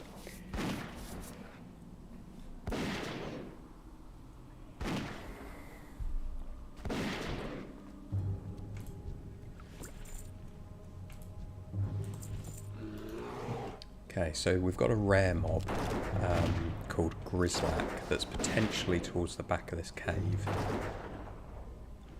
I think it's also got this human rogue skulking about. So what I'll do is I'll let her have the mining gear.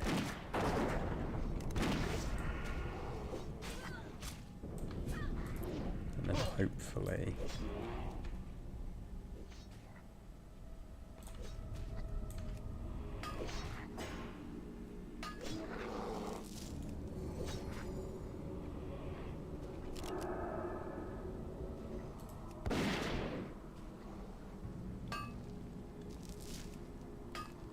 Hopefully she won't want to go to the back of the cave. And I can get this rare mob.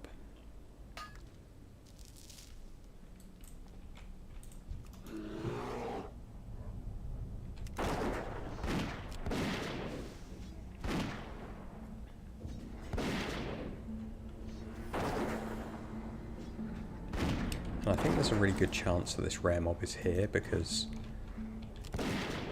I don't feel like that many people are going to be coming to the end of this cave.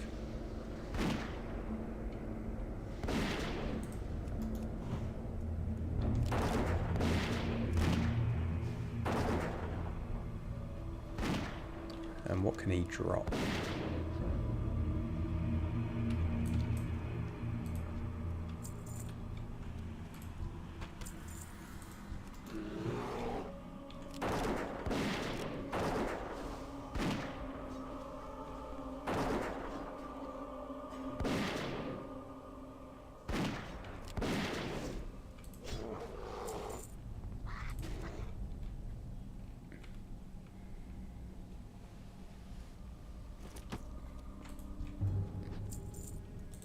It doesn't look like we got a rare, which is unfortunate. But we'll definitely still kill all of these guys and try for their gear, because they're humanoids, don't forget, so they still drop cool stuff. And there's a chest and there's some copper ore.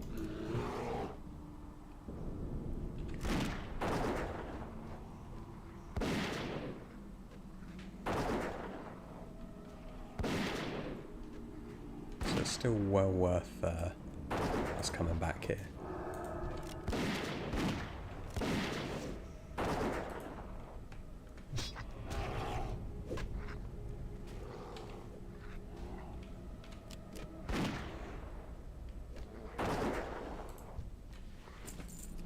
Okay, gypsy gloves. Oh, okay, they sell for about a gold apparently.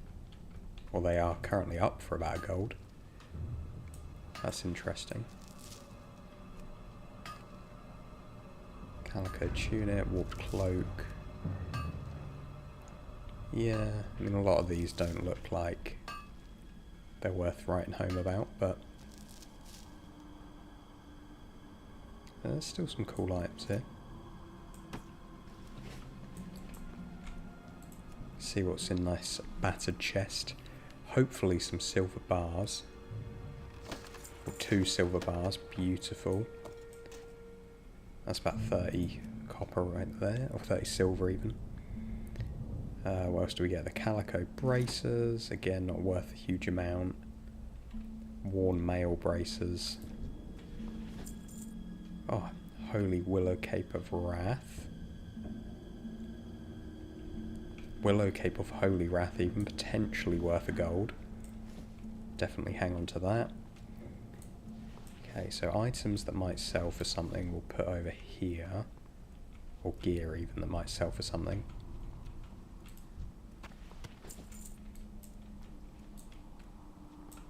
What's astounding to me is oh jeez, all of this stuff I ordinarily would have just vended. Like I would have sold this, got a few copper, never given it any thought. Whereas now,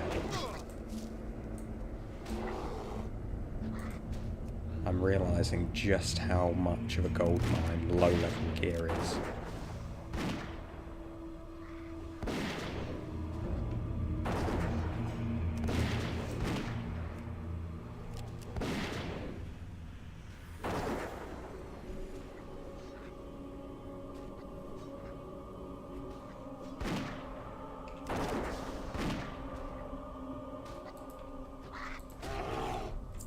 Oh, some malachite. Don't mind if I do.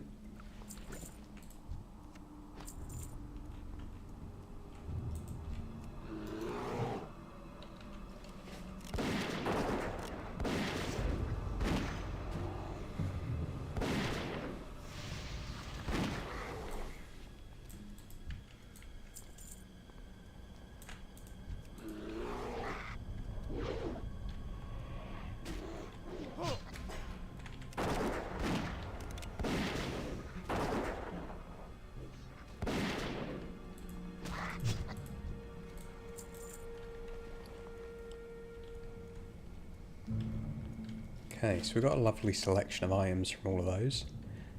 We can go and hand that quest in now.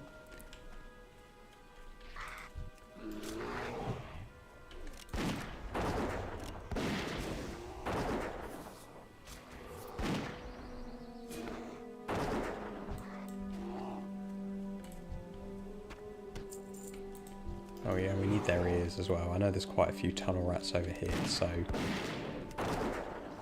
we can go and check out their other camps. They're probably going to have some treasure chests in them as well, because they're not as often visited. And it's also amazing, just people don't really gather the treasure chests. I think they don't really see them as worth it. There is a lot of junk in them, to be fair, but there's also a lot of like valuable items.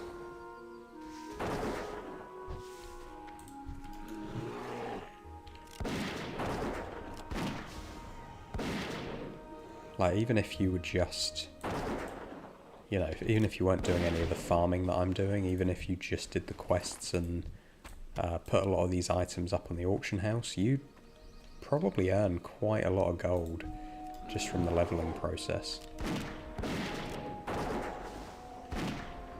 But I'll be honest, there is a lot of reposting that goes on.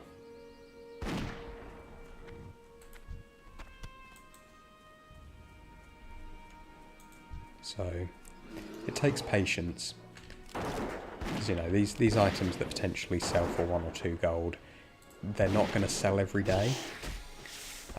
But if you've got like, if you've got 20 or 50 items up like that, one of them will probably sell in a day.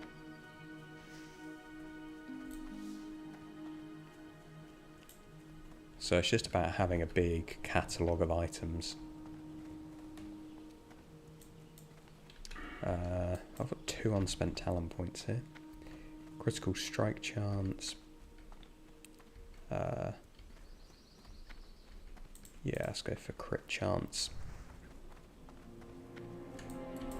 Let's sell some items that I don't need.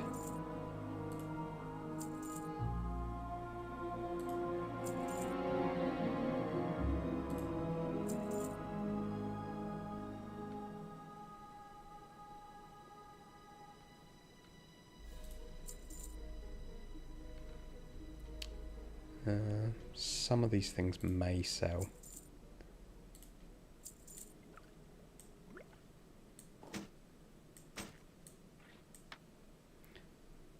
So they're worth holding on to for now. Up with it.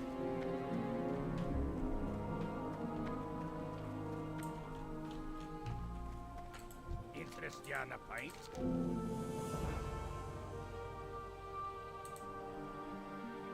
What's your back?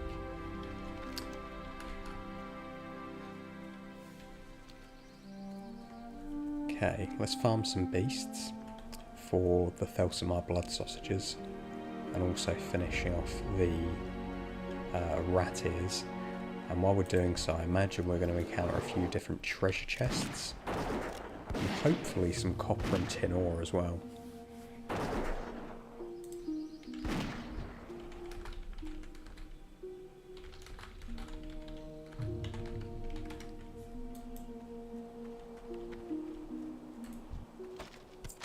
Oh, hunting rifle.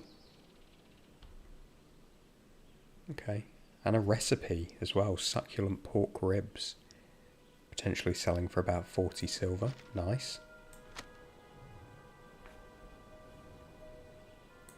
Hunting rifle may sell.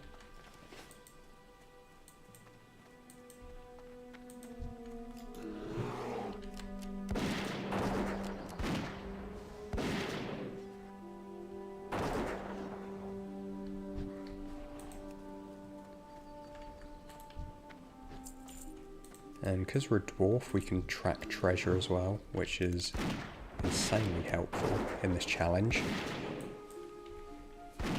Saves us having to run into caves like this unnecessarily, because we can just stand outside and see what's there.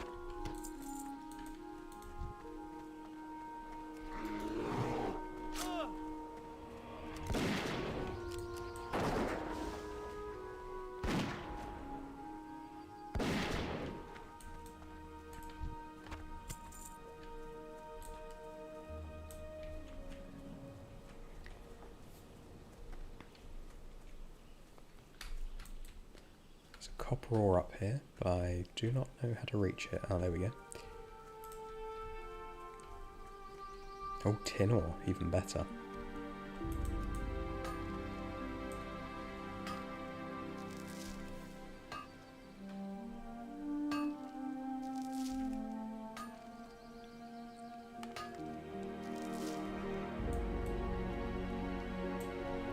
Let's get this final here.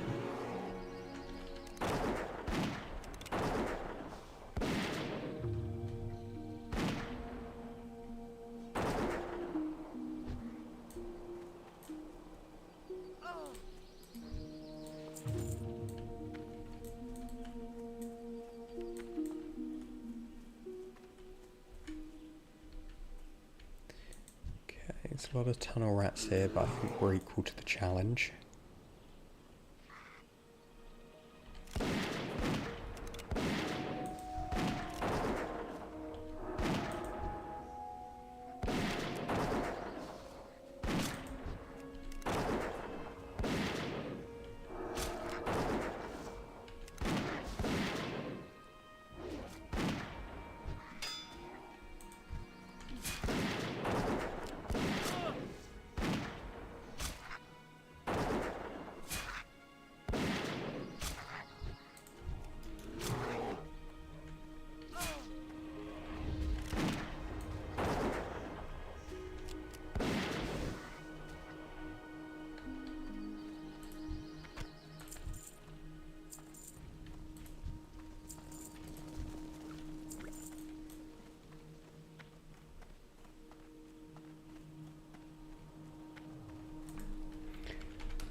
Trying to look up if there's a good sort of ore farming route in Loch Modan for classic. I don't know if there is. I don't know if it's a well-known sort of farming area.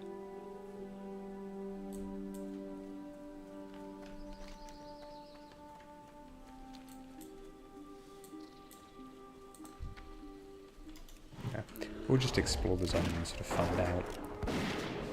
And it's quite mountainous, so I imagine it'd be pretty good.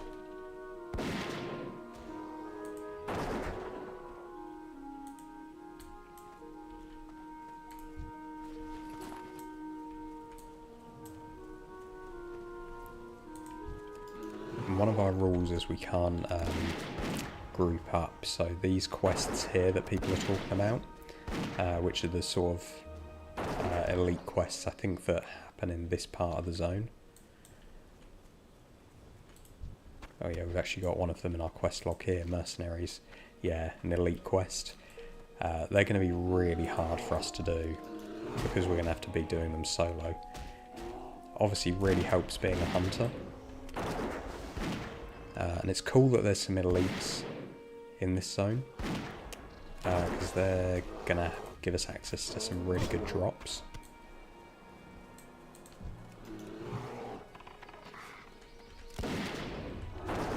But they're gonna be hard won drops. Okay, let's see if I can grab this ore vein without getting aggro. I think I can.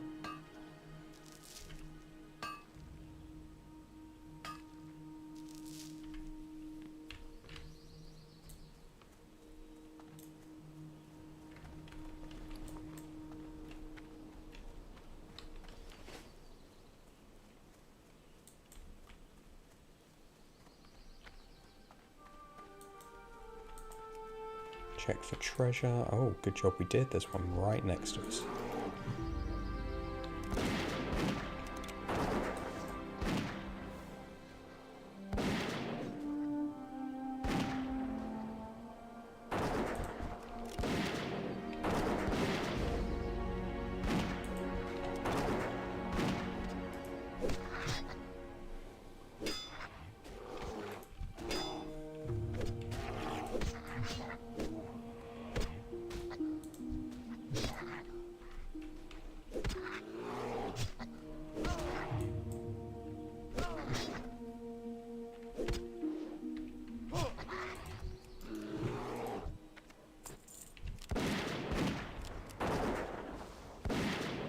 Does anybody have any clue where Thelsamar is?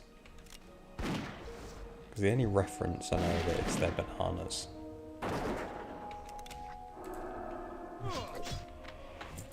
Ooh, sturdy arcane quarterstaff. Oh, and another one. Okay, that one doesn't look like it sells for as much, but 2 green drops in a row, that's pretty awesome.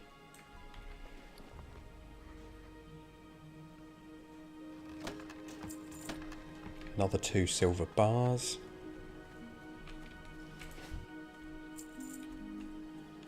Okay, this is all going very well.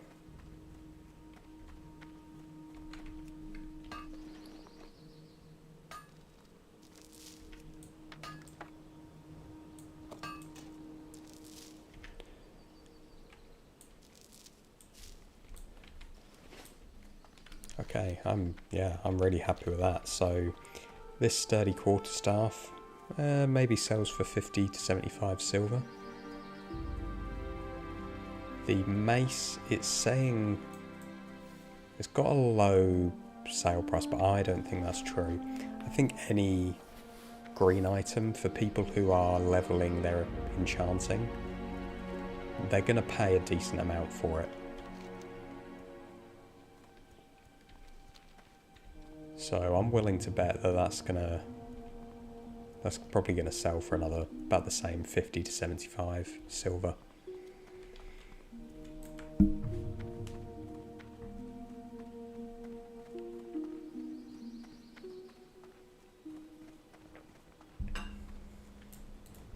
Great to meet you.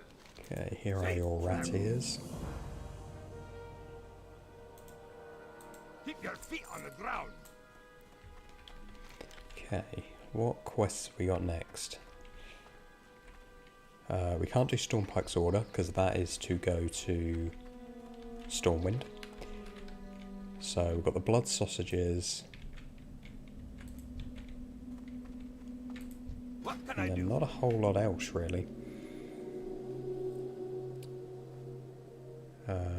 Right, we're going to keep the Soulbound Green because that can be disenchanted later on. And yeah, you know what, we're going to keep all of it. We're going to see what's worth posting on the auction house. We'll quickly run and do a TSM scan. And then, what level are we now? Level 16. So, we'll finish off the blood sausage quest. And then when we're flying, I'm just going to look up what some of the rare drops are for Loch Modan and see if we can focus on them.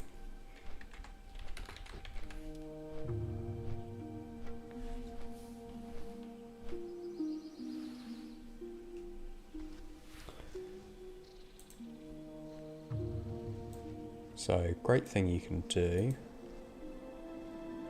No. Do this as well. So yeah, great thing you can do is if you just go onto Wowhead and just search in the zone that you've got, obviously you can see all of the NPCs and you can sort of sort these to only show the enemies, etc. Now I don't think there's any way to sort of see a list of drops. But we can see what items we would get from fishing. So, what have we got? The Sagefish, Raw Lock Frenzy, and Raw Longjaw Mud Snapper, as well as a few other items. So, we'll have a look what Sagefish sells for, and what the Lock Frenzy sells for, and also the Bristle Whisker Catfish. I know the Longjaw Mud Snappers don't sell for much, but that's fine. So we'll look at these 3 fish, see what they're going for, see whether it's worth doing any fishing. We can also see what kind of herbs, what kind of nodes, mining nodes come up. So copper, silver and tin. And we can see where silver's likely to come up in Loch Modan. So pretty much all around these mountainous areas. So it's good just to get an idea of these various things that we can sell. So I'll just run and chuck everything up in the auction house. What we might need to do...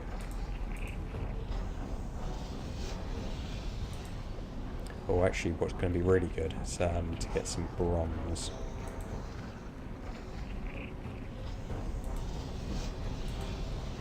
So bronze looks like it's worth smelting. So at the moment we're not going to have a huge amount because we're limited by our tin ore. So we've only got 7 tin ore, so we can only obviously have 14 bronze bars. But we'll make them now, we'll put them up in the auction house because we're here, so why not?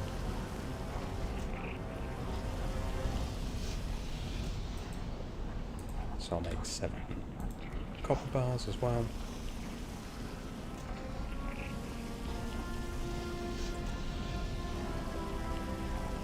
And then I'll smelt them all into bronze.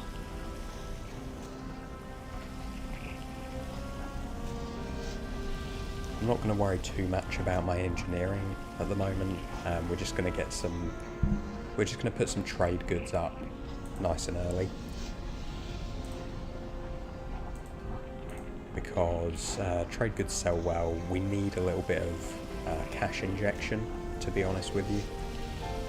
Because our money on hand is looking pretty poor at the moment.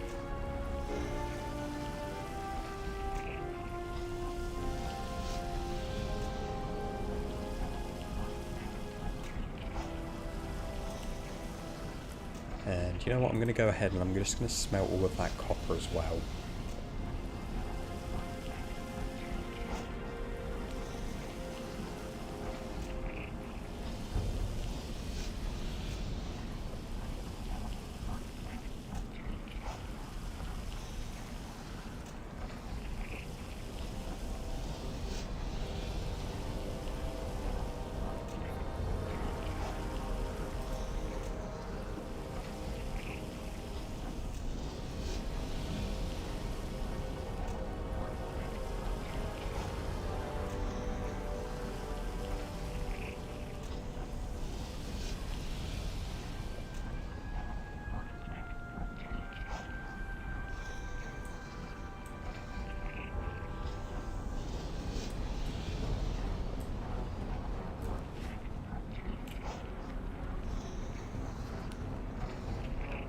Mark ASMR.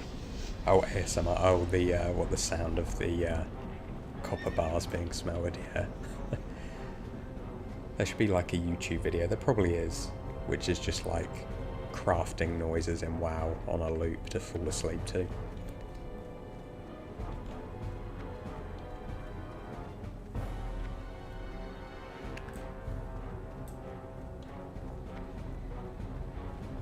Okay, so let's do a TSM scan and let's see. I'm not going to put these in manually, I'm just going to, apart from the trade goods.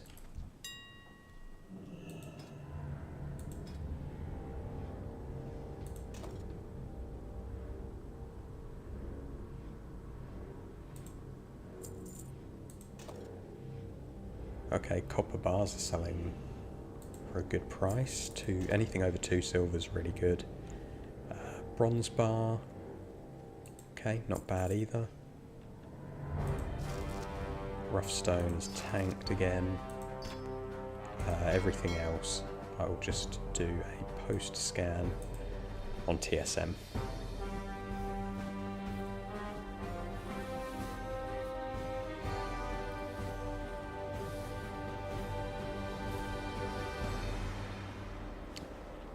So if you've not used TSM, it's a really powerful tool. It just obviously scans the auction house. It will undercut the current auctions so that your things are the cheapest, or you can set it to do other things as well.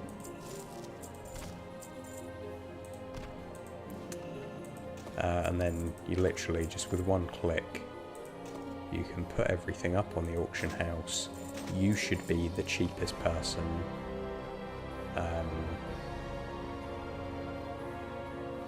Nobody's going to buy that.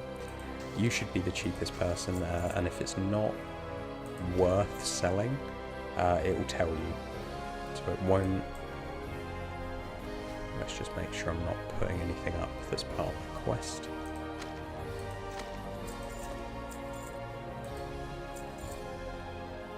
Yeah, so things like this, I've obviously set a minimum price. So if, and I've set it to be, oh wow, my core stone already sold. I've set it to be 10 times the vendor price. So if, oh, they're soulbound. So yeah, if, say, this sword, it vendors for 3 silver. So if the cheapest auction on the auction house is lower than that, I'm not even going to bother with posting it, because it's just not worth my time.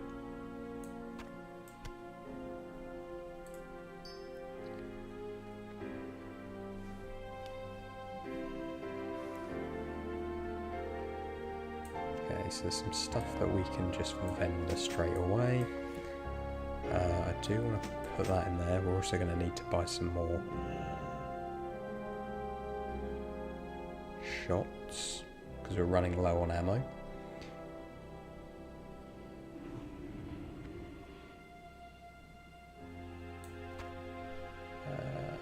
Okay. So what is actually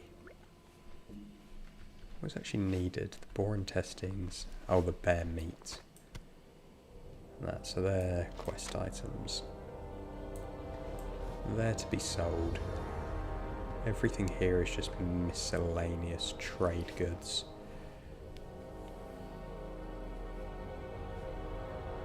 And the issue with bag space extends to the bank, as you can see. Okay, this copper chain vest is not really worth anything at all, so we'll take that out.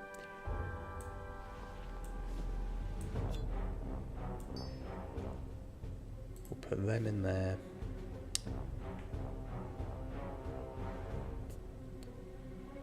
Yeah, there's really not much that's worth keeping, to be honest. We've got a lot of linen cloth. That's going to be really handy once we learn tailoring, because we can just make loads of gear and then disenchant it. And these linen cloth that are worth like nothing will probably be converted into a few gold. But we may have to do that sooner than we might like. Okay, in order to free up some bag space, what I'm actually going to do is I am going to withdraw some of these items, these raw brilliant small fish, and I'm going to go and learn cooking real quickly, because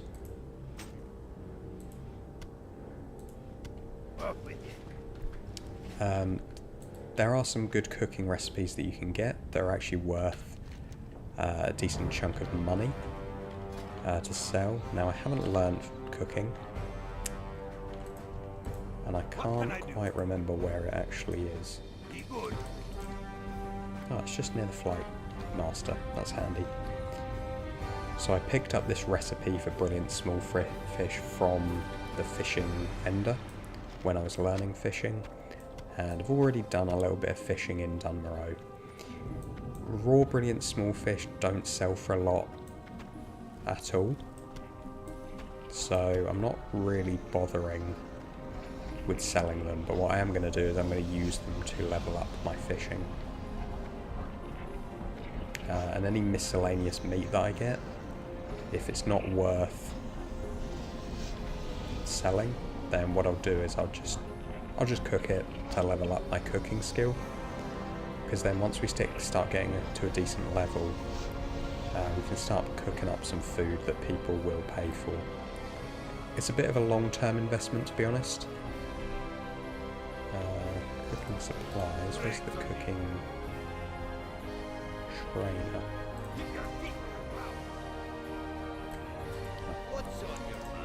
Hello, Daryl. Right, what you got for me?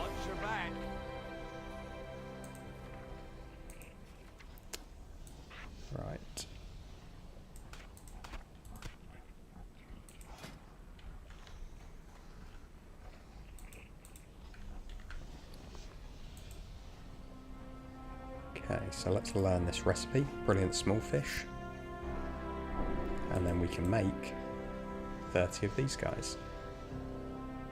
And TSM reckons that they sell for a silver a piece. I highly, highly doubt that.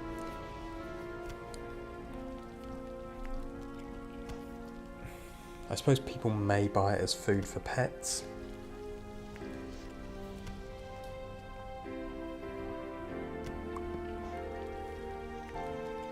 I mean, hey, I'll try anything.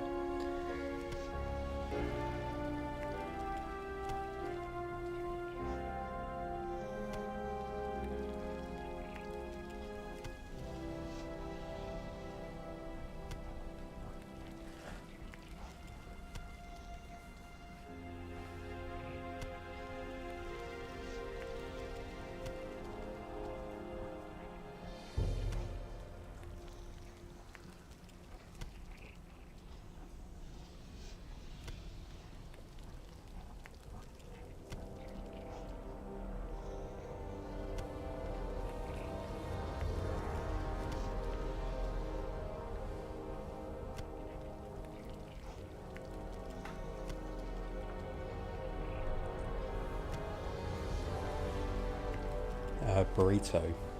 How long do you think 50 gold will take? Seems like a lot. Yeah, it is a lot. So Dunmorrow took, well, 17 hours played time.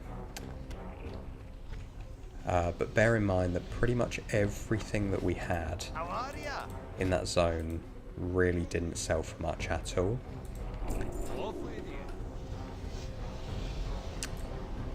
And we've still got a backlog of some items. So we've got some items from Dunmorrow that we're still reposting on the auction house. We've now got access to higher level materials, we've now got access to more mobs. So I don't think it will take double the time. I think in reality it will probably take the same. Because whilst the gold toll has doubled, I think so has our gold making potential. So yeah, probably a similar amount of time. Oh, this guy's got a polar bear.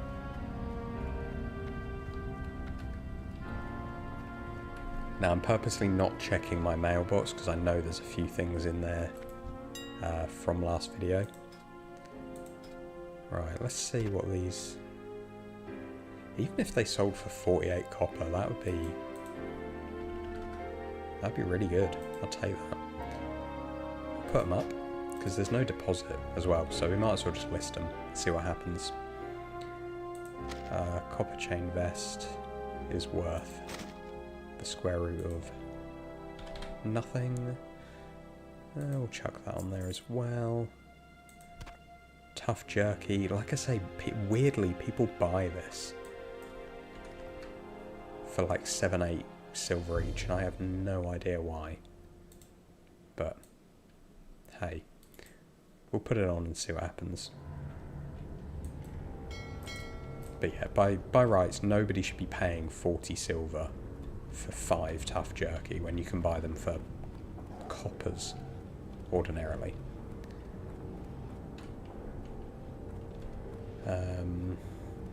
Okie doke, I think we're ready to get back out into the world. Yep, we'll leave everything that's in there. We will just go and buy some more ammunition because we're running a little bit low. We'll sell off some of these items that we don't need. I don't have a pet. I don't have a pet.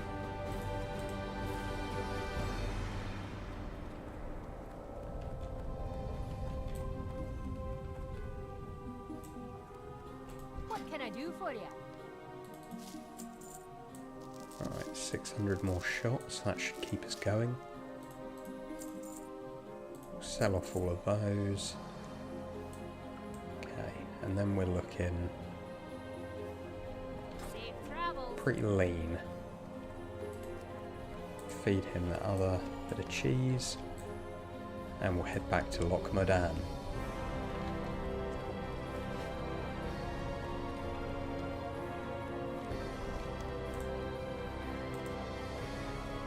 So, we've got one quest that we can do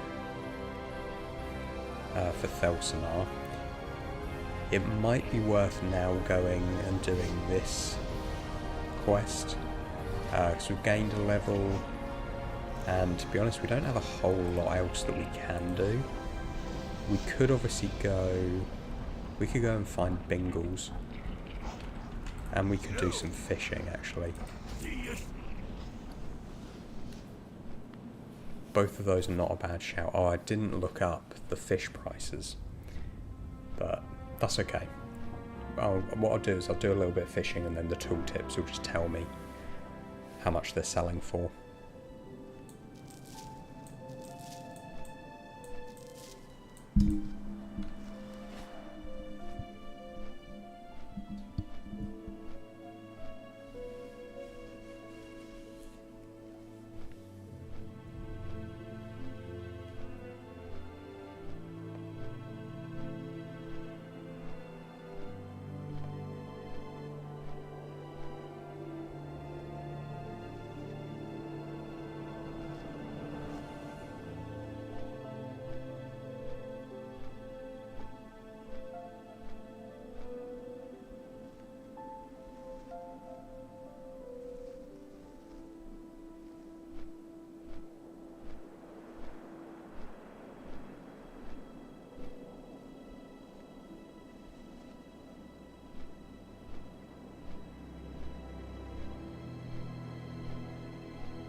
Okay, we're back in Loch Modan and we're ready to go. We're going to hunt some spiders. We're going to do some fishing. And we're going to see what else turns up.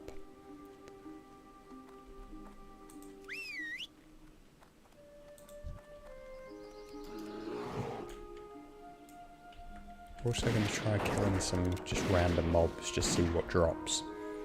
I don't know if world loot, I highly doubt it works the same way it does in retail.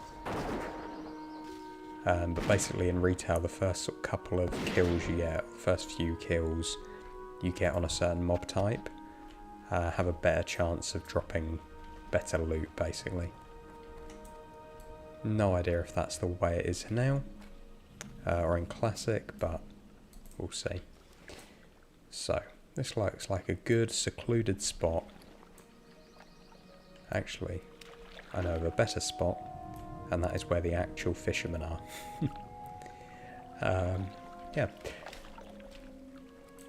How are you guys doing? How's it going this fine afternoon? I'm in the UK and the weather is surprisingly alright for the end of October. Great to meet you. Great to meet you too. See you soon. Hello. Right. Ooh. Wow, that's selling well. 2 or 3 gold. Yeah, we'll definitely pick up a couple of them.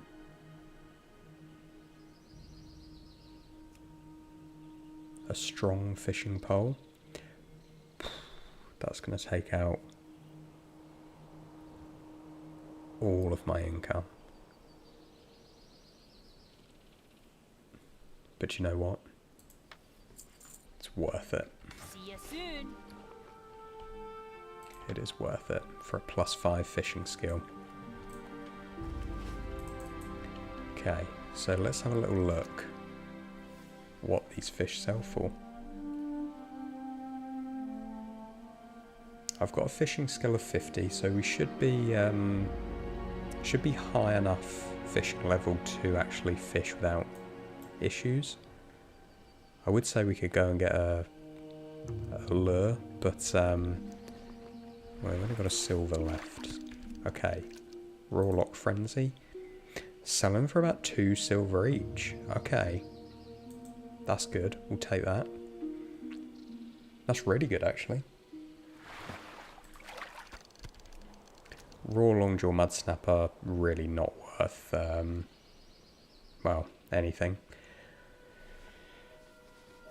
But yeah, we'll do a little bit of fishing and we'll just see what kind of gold per hour we can expect.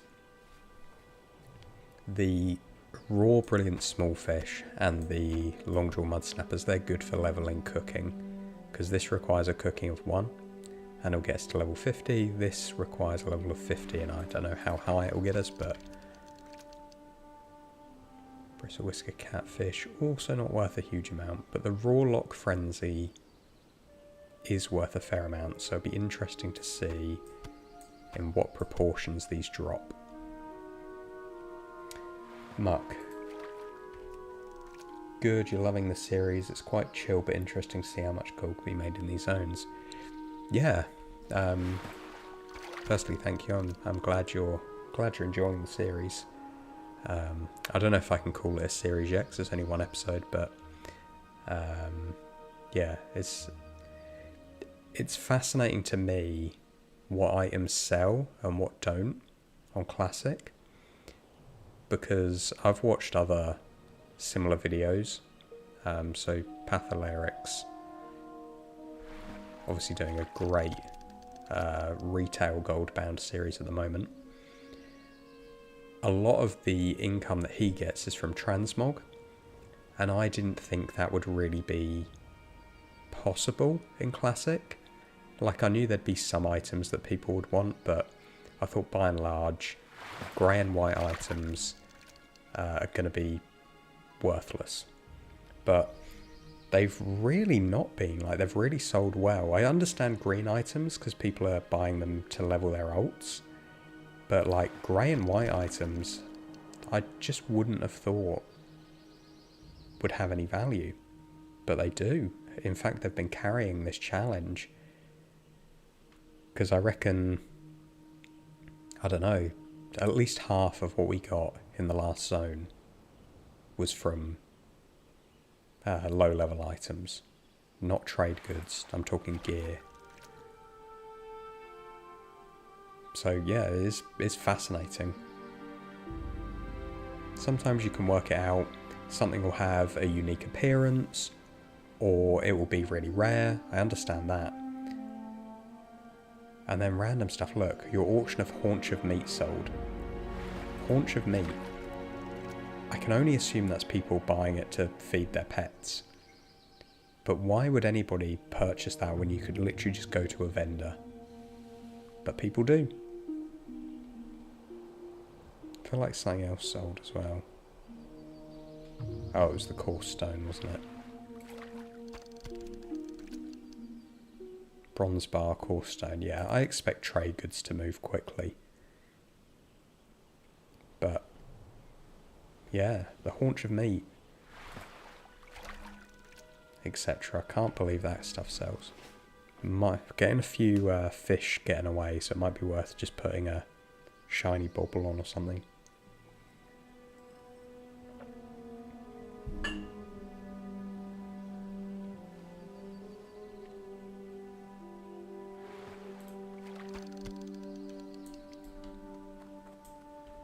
Yeah, I'll just go and purchase one of those, and then we'll do some What can I get for you today? do some chill fishing. Safe travels.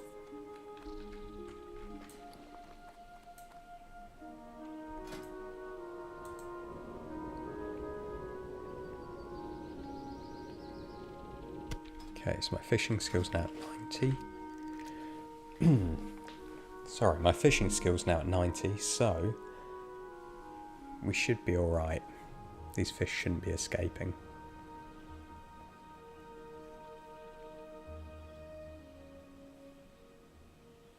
And what we're going to do is we're going to enter a little chill phase, because I need to have a drink and a snack. But what I'll do is I'll continue fishing. I'm just going to turn my mic off for a little while. So you can just enjoy the sounds of some chill fishing.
Okay, that's about 20 minutes of fishing, and we've got our fishing skill up to 100, which is pretty good. So it doesn't look like we're getting any missed casts now.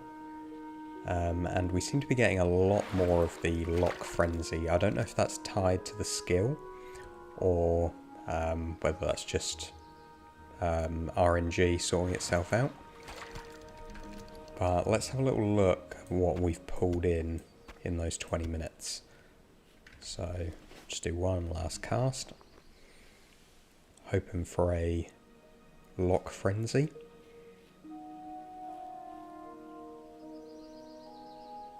And of course this is going to be one of those ones that goes all the way to the end. There we go.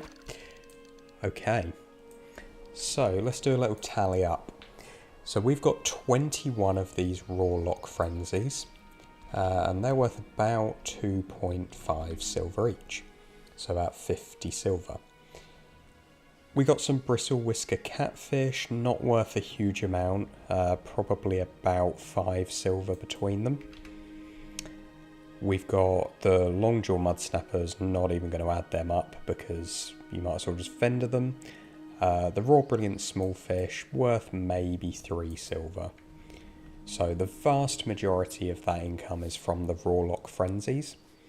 So total, we're looking at about 60 silver all in for about 20 minutes of fishing. So that's just under 2 gold per hour. If we just fished. Not the greatest gold income, but, you know, not terrible either. Let's see if there is some sort of fireplace in here where we can cook up some of these fish, and there is. Beautiful, a dwarven fire, the best type of fire. We'll cook up some raw brilliant small fish. And we're not going to quite be leveled up enough to cook anything else. But potentially these brilliant small fish will sell for a half decent amount of gold, so, or silver I should say. There's nothing here that's selling for gold. But could be quite a nice little income if we can sell these. The herb baked egg as well looks to be a good seller. I've the finest wares in the land. And if this lady will stop walking, we'll see if there's any other recipes we can get. The recipe brilliant small fish. Actually, I did sell one of these not that long ago on the auction house for about 10 silver. Only costs about 40 copper, so it might be worth investing. Yeah, you know what? I'll buy one. Also try and sell some of these Loch Frenzy recipes because they look Keep your feet on the ground. good. Alright, and what we're going to do is we're going to run around the side of the loch now. We're going to go and find Bingles. We'll also hand in and accept some quests here, but we're not going to do these yet because we're a little bit under leveled. But I think this is just a quest to come back to Thelsamar. So we'll do kind of all the breadcrumb quests. We'll hopefully mine some ore on our way, and we'll just kill some random beasts that we see. Probably should have equipped that. Right, and now we're ready to go. I've done that an embarrassing amount of times where I've kept my fishing pole equipped during a fight. It is phenomenally ineffective. And these boars here, they drop a decent chunk of boar meat and ribs, so they might be worth farming.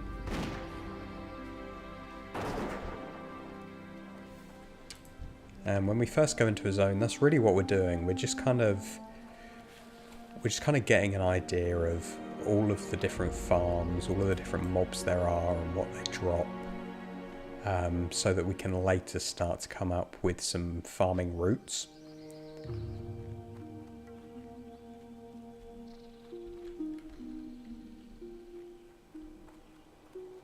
And also, it's surprising when you're just killing a variety of mobs how many different items drop for you.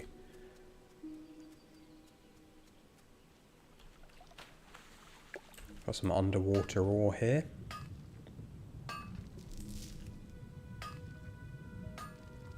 No, I don't really understand the physics of what I'm currently doing.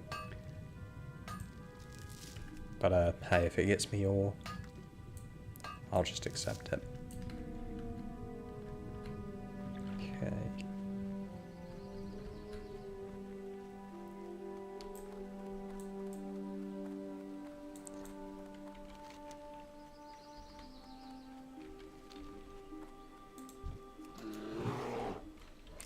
We'll definitely kill these mangy mountain boars because they seem to have a nice chance at dropping various meats.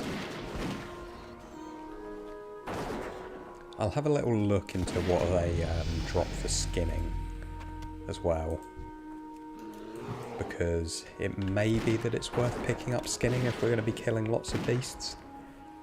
I doubt it, but you never know.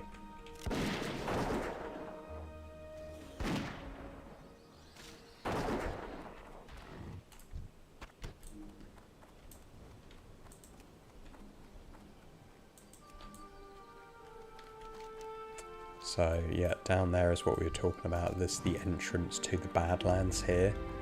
I really hope we don't roll Badlands next, but you never know. We're at the mercy of the wheel.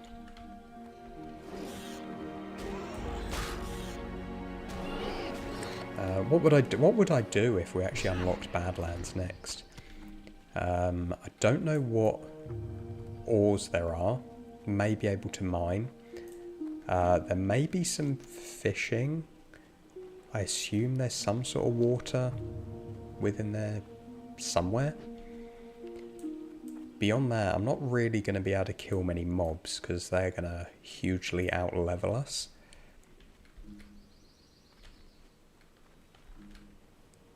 It's one of those times where I would probably have wished that I'd gone not gnome rogue, so I could sneak about, pickpocket, stuff like that. But, you know, we'd make it work. It would be an interesting challenge, that's for sure. Depending on how the viewer vote goes, we got like a 1 in 3 chance of getting it, so, you know, fingers crossed we get either Wetlands or Elwyn Forest. But it would be interesting.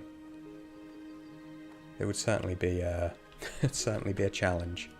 75 golds in the Badlands as a level 20 character. Oh. Okay, so up here there is a rare mob, Lord Condar. We'll definitely take a little detour right now to go and get a kill on him if he is up.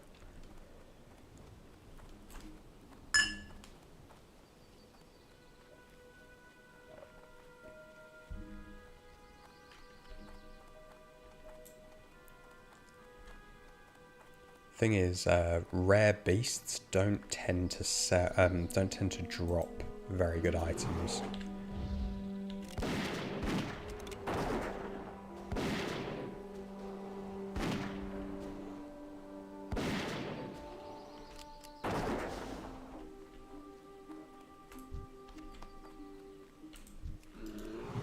You want humanoid rares. They are just objectively the most generous loot droppers.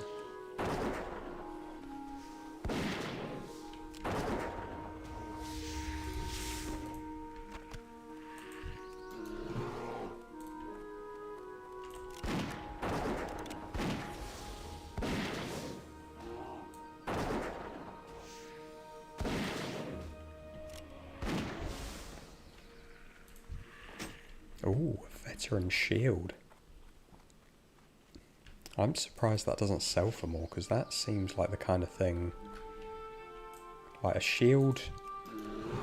Green shield with plus strength. As a level 10 item, that looks like it'd be very desirable.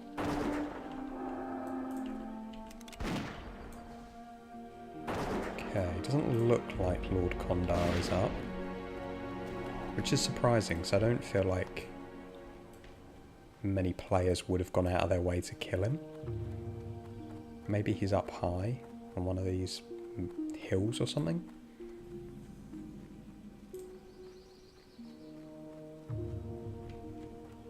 It's just a regular buzzard.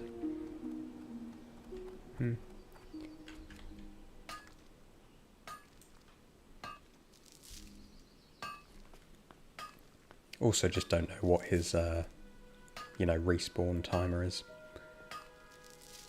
Some of them can be quite long.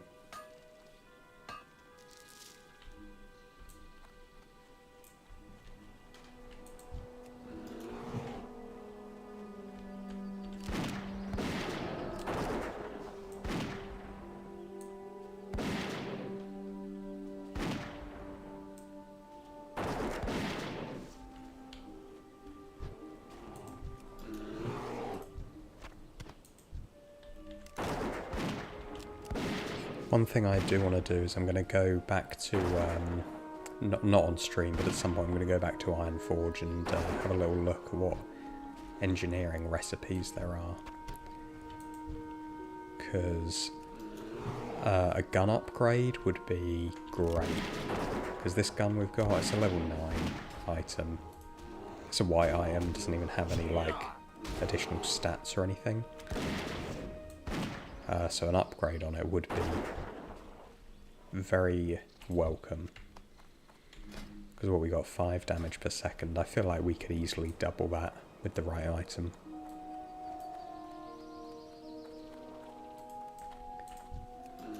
Oh, we love killing these boars.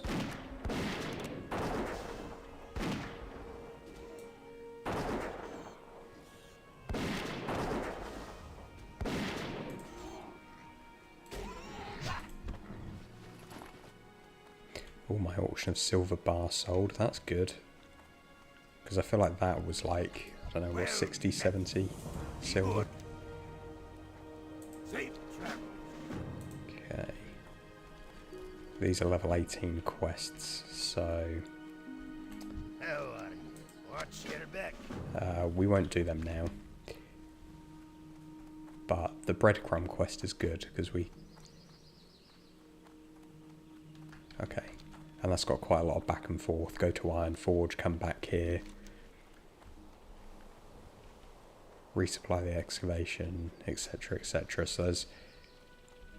Yeah, there's like 5 quests that come from that one. So picking it up now, nice and early, is actually like the min-max thing to do.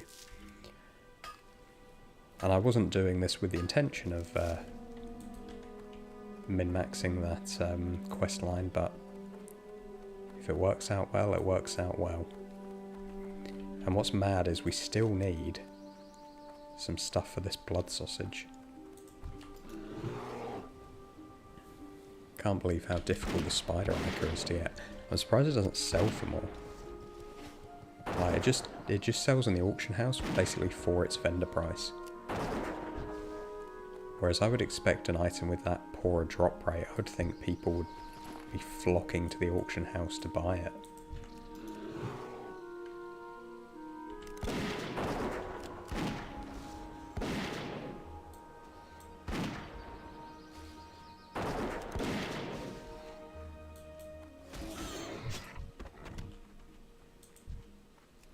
Okay. Maybe these cliff lurkers are a better drop rate.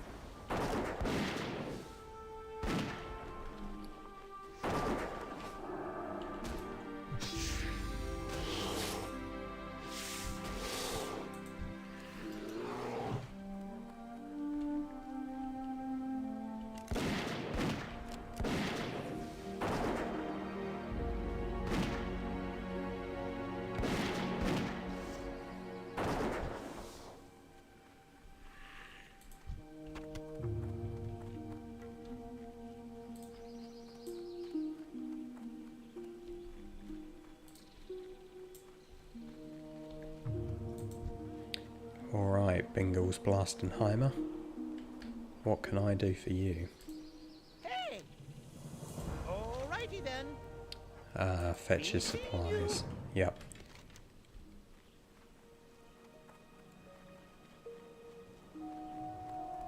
Oh, this is actually pretty good because... Oh, jeez.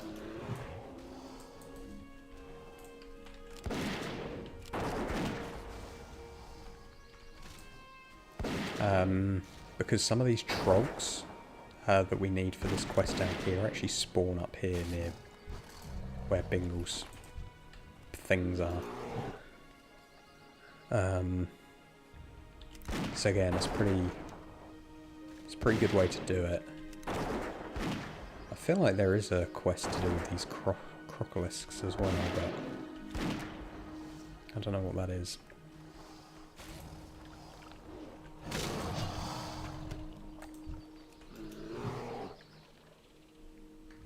Got some crocolisk meat though. That sells pretty good.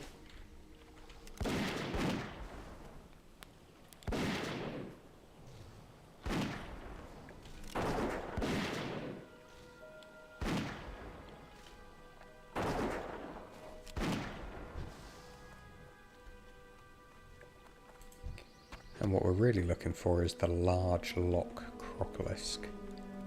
So that's the rare mob. We don't care too much about the others.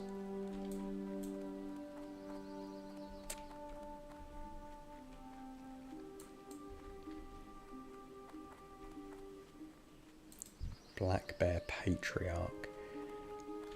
Now might be the time, you know. I might abandon poor Bear here. You've done really well, my friend, but unfortunately, I need something with a little bit more firepower.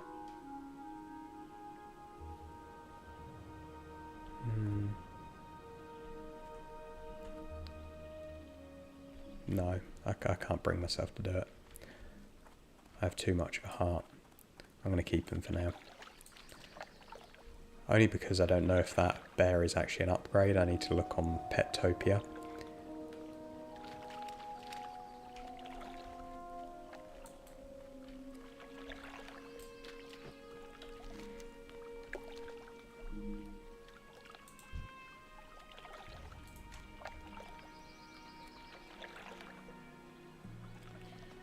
Okay.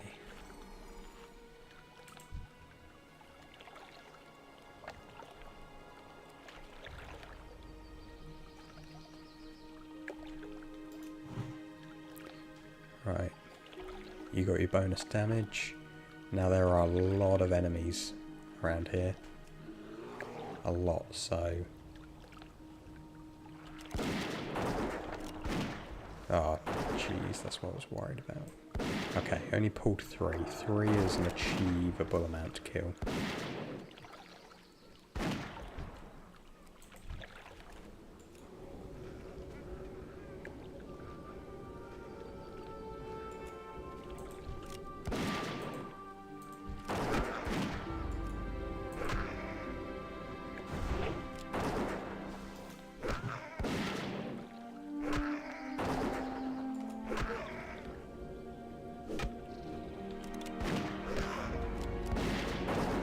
We can do it.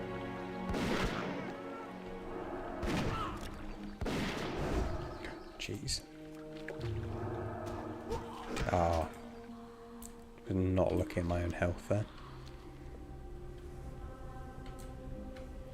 Ah, that's sad. That's the first time I've died in this challenge. I don't know if there's a way to see your statistics. I don't think there is. But yeah, first death of the challenge. To be fair, taking on 3 same level mobs was, well, it was ambitious. We did pretty well. We took out 2 of them.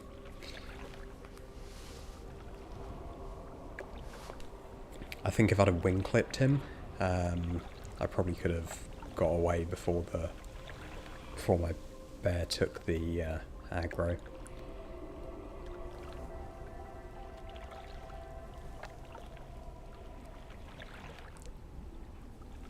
And perhaps if I had a more level appropriate pet.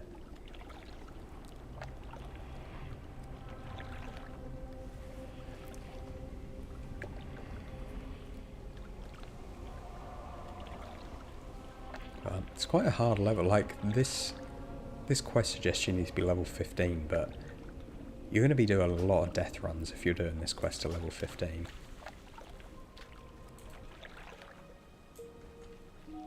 Oh, whoa. Somebody's just absolutely obliterated these trogs. Well, I'm going to take advantage of that fact and collect these items now.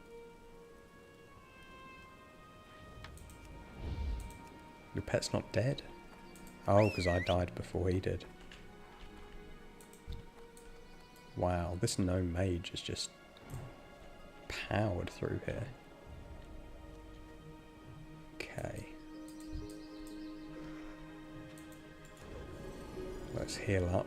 Let's not rush into anything.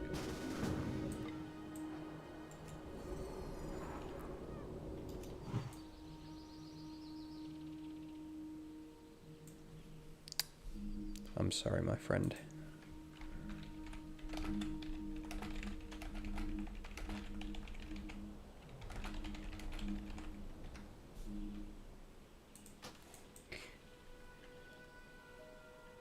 I don't like declining group invites.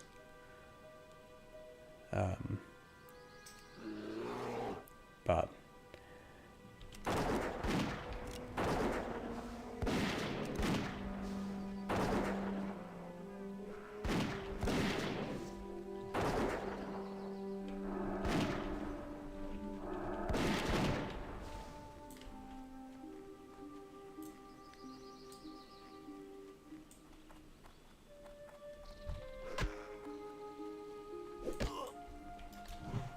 oh, jeez.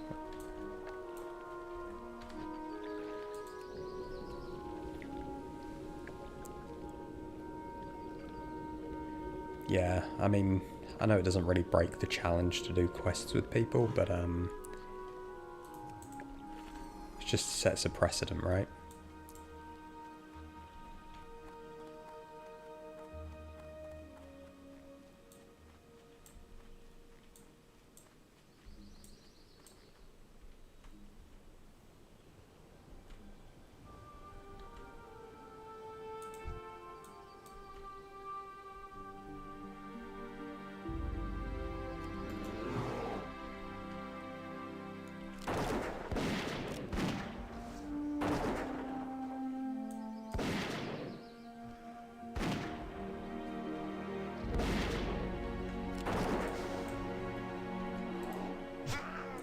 Jeez, where do these guys come from?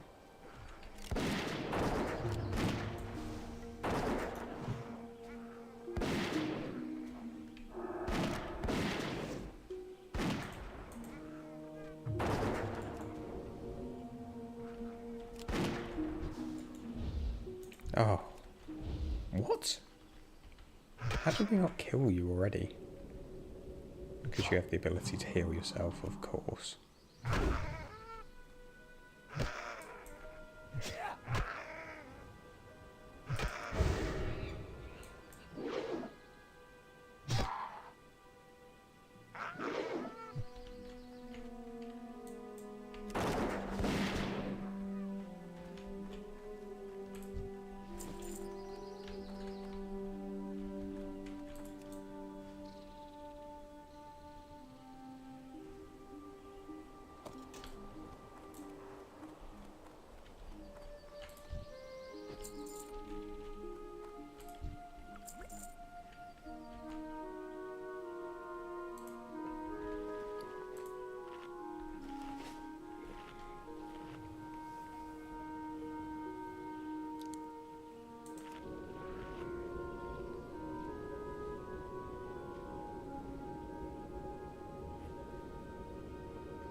copper ore vein in there.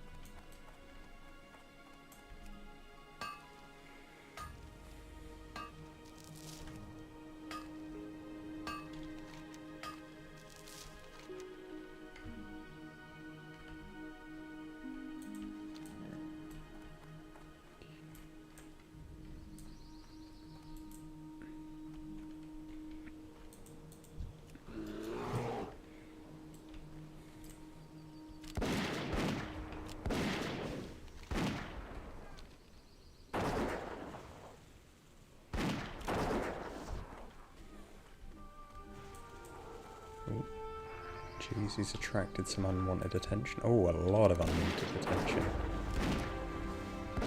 Jeez. That's crazy. Not entirely sure how that happened.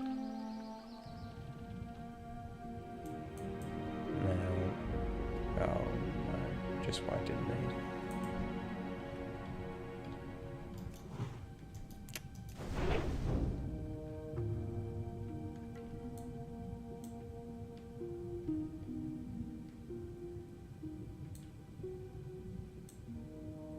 Do me a favour. There we go.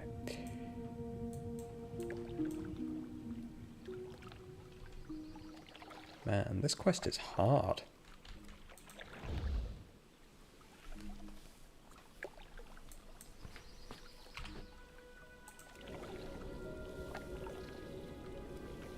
There's a lot of mobs surrounding these. I don't know how you would do this on your own at level 15. Without doing a lot of death runs.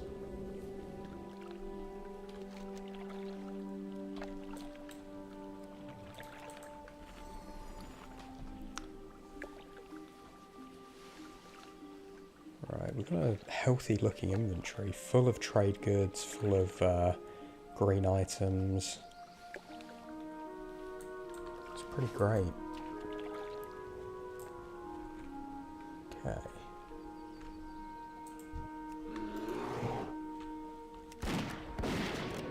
We're going to have to be smart about these mobs. We're going to have to pick them off, kill them one by one.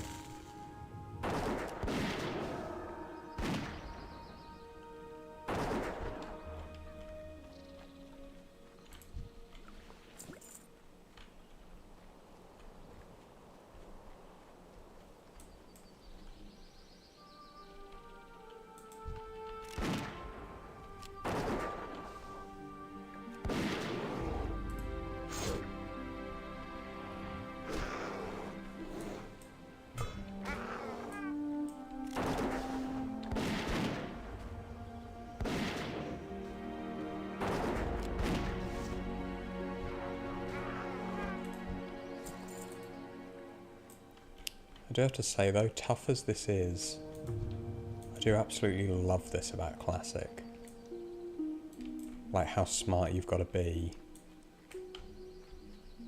about your combat. Like you would never have to plan a combat like this in retail.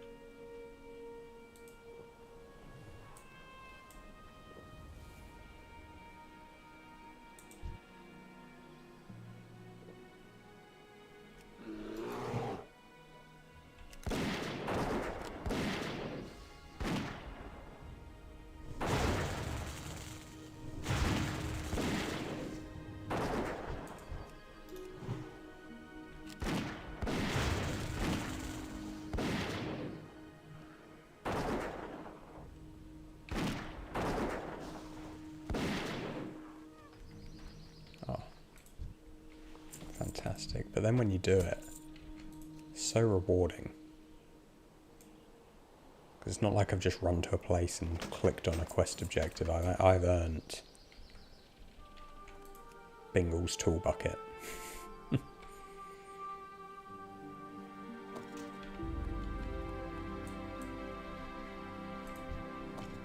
Oh, stone splitter dagger. Okay. It's mad that that sells for less than the green level 1 item, or the white level 1 item I got way back in the starting zone.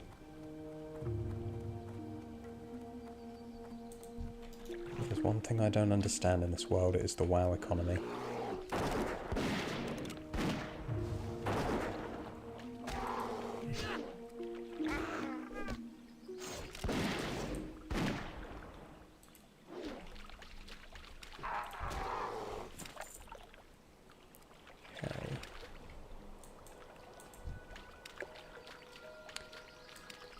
Now, we've learnt from last time, we're just going to pick off those at the extremities.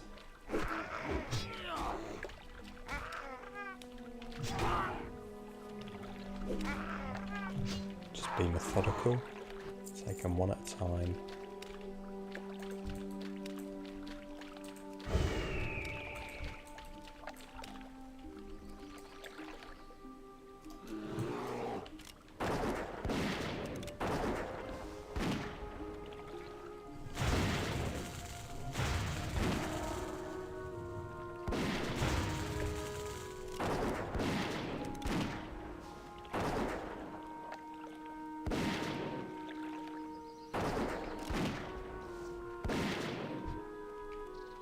Cool.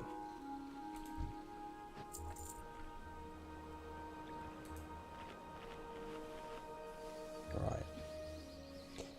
So now we've got 3 enemies here, but they are level 13 and 14. So what we'll do is we'll take out the level 14 first, then the seer.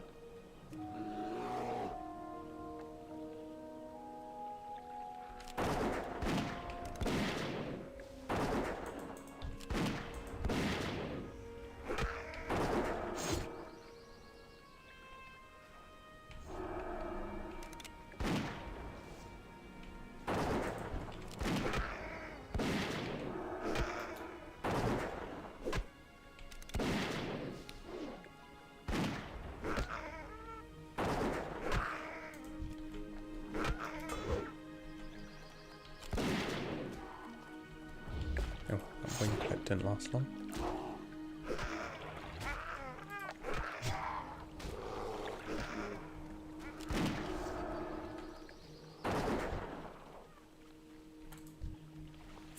Okay, that's pretty smooth. And that is the final item we need for Bingle's missing supplies. Oh no. My inventory is full. Let's get rid of these bare teeth.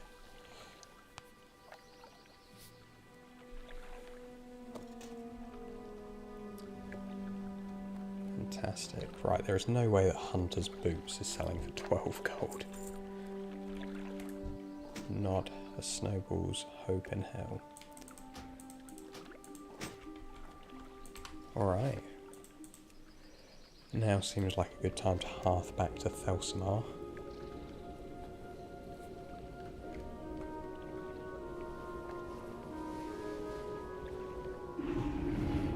What's on your mind? Oh, trick or Watch treat, your back. please.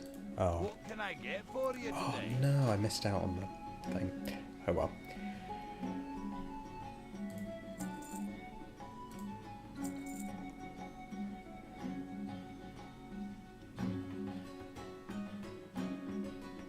Okay. Alright, what we'll do is we will hand in this quest, and then I will go and do some auction reposts, and, well, put everything, all our new items up on the auction house as well, convert some stuff to bars and bolts and all that sort of good stuff. But I'll do that offline, so what we'll do is we'll just hand in this quest here, take that to speak to Stormpike. No idea where Stormpike is. He's there. Great, so yeah, that's good timing, because we've got a quest to go to Ironforge to speak to a guy there, so I'll get a flight there. I'll hand in all of our, or I'll put all of our items up for sale. And yeah, that's a good day done. So What's on your mind? we've unlocked Loch Modan. We need 50 gold to escape. We currently have 4 silver and 99 copper, so you know, just 49 gold, 95 silver and 1 copper piece, and then we're free. Free to select a new zone.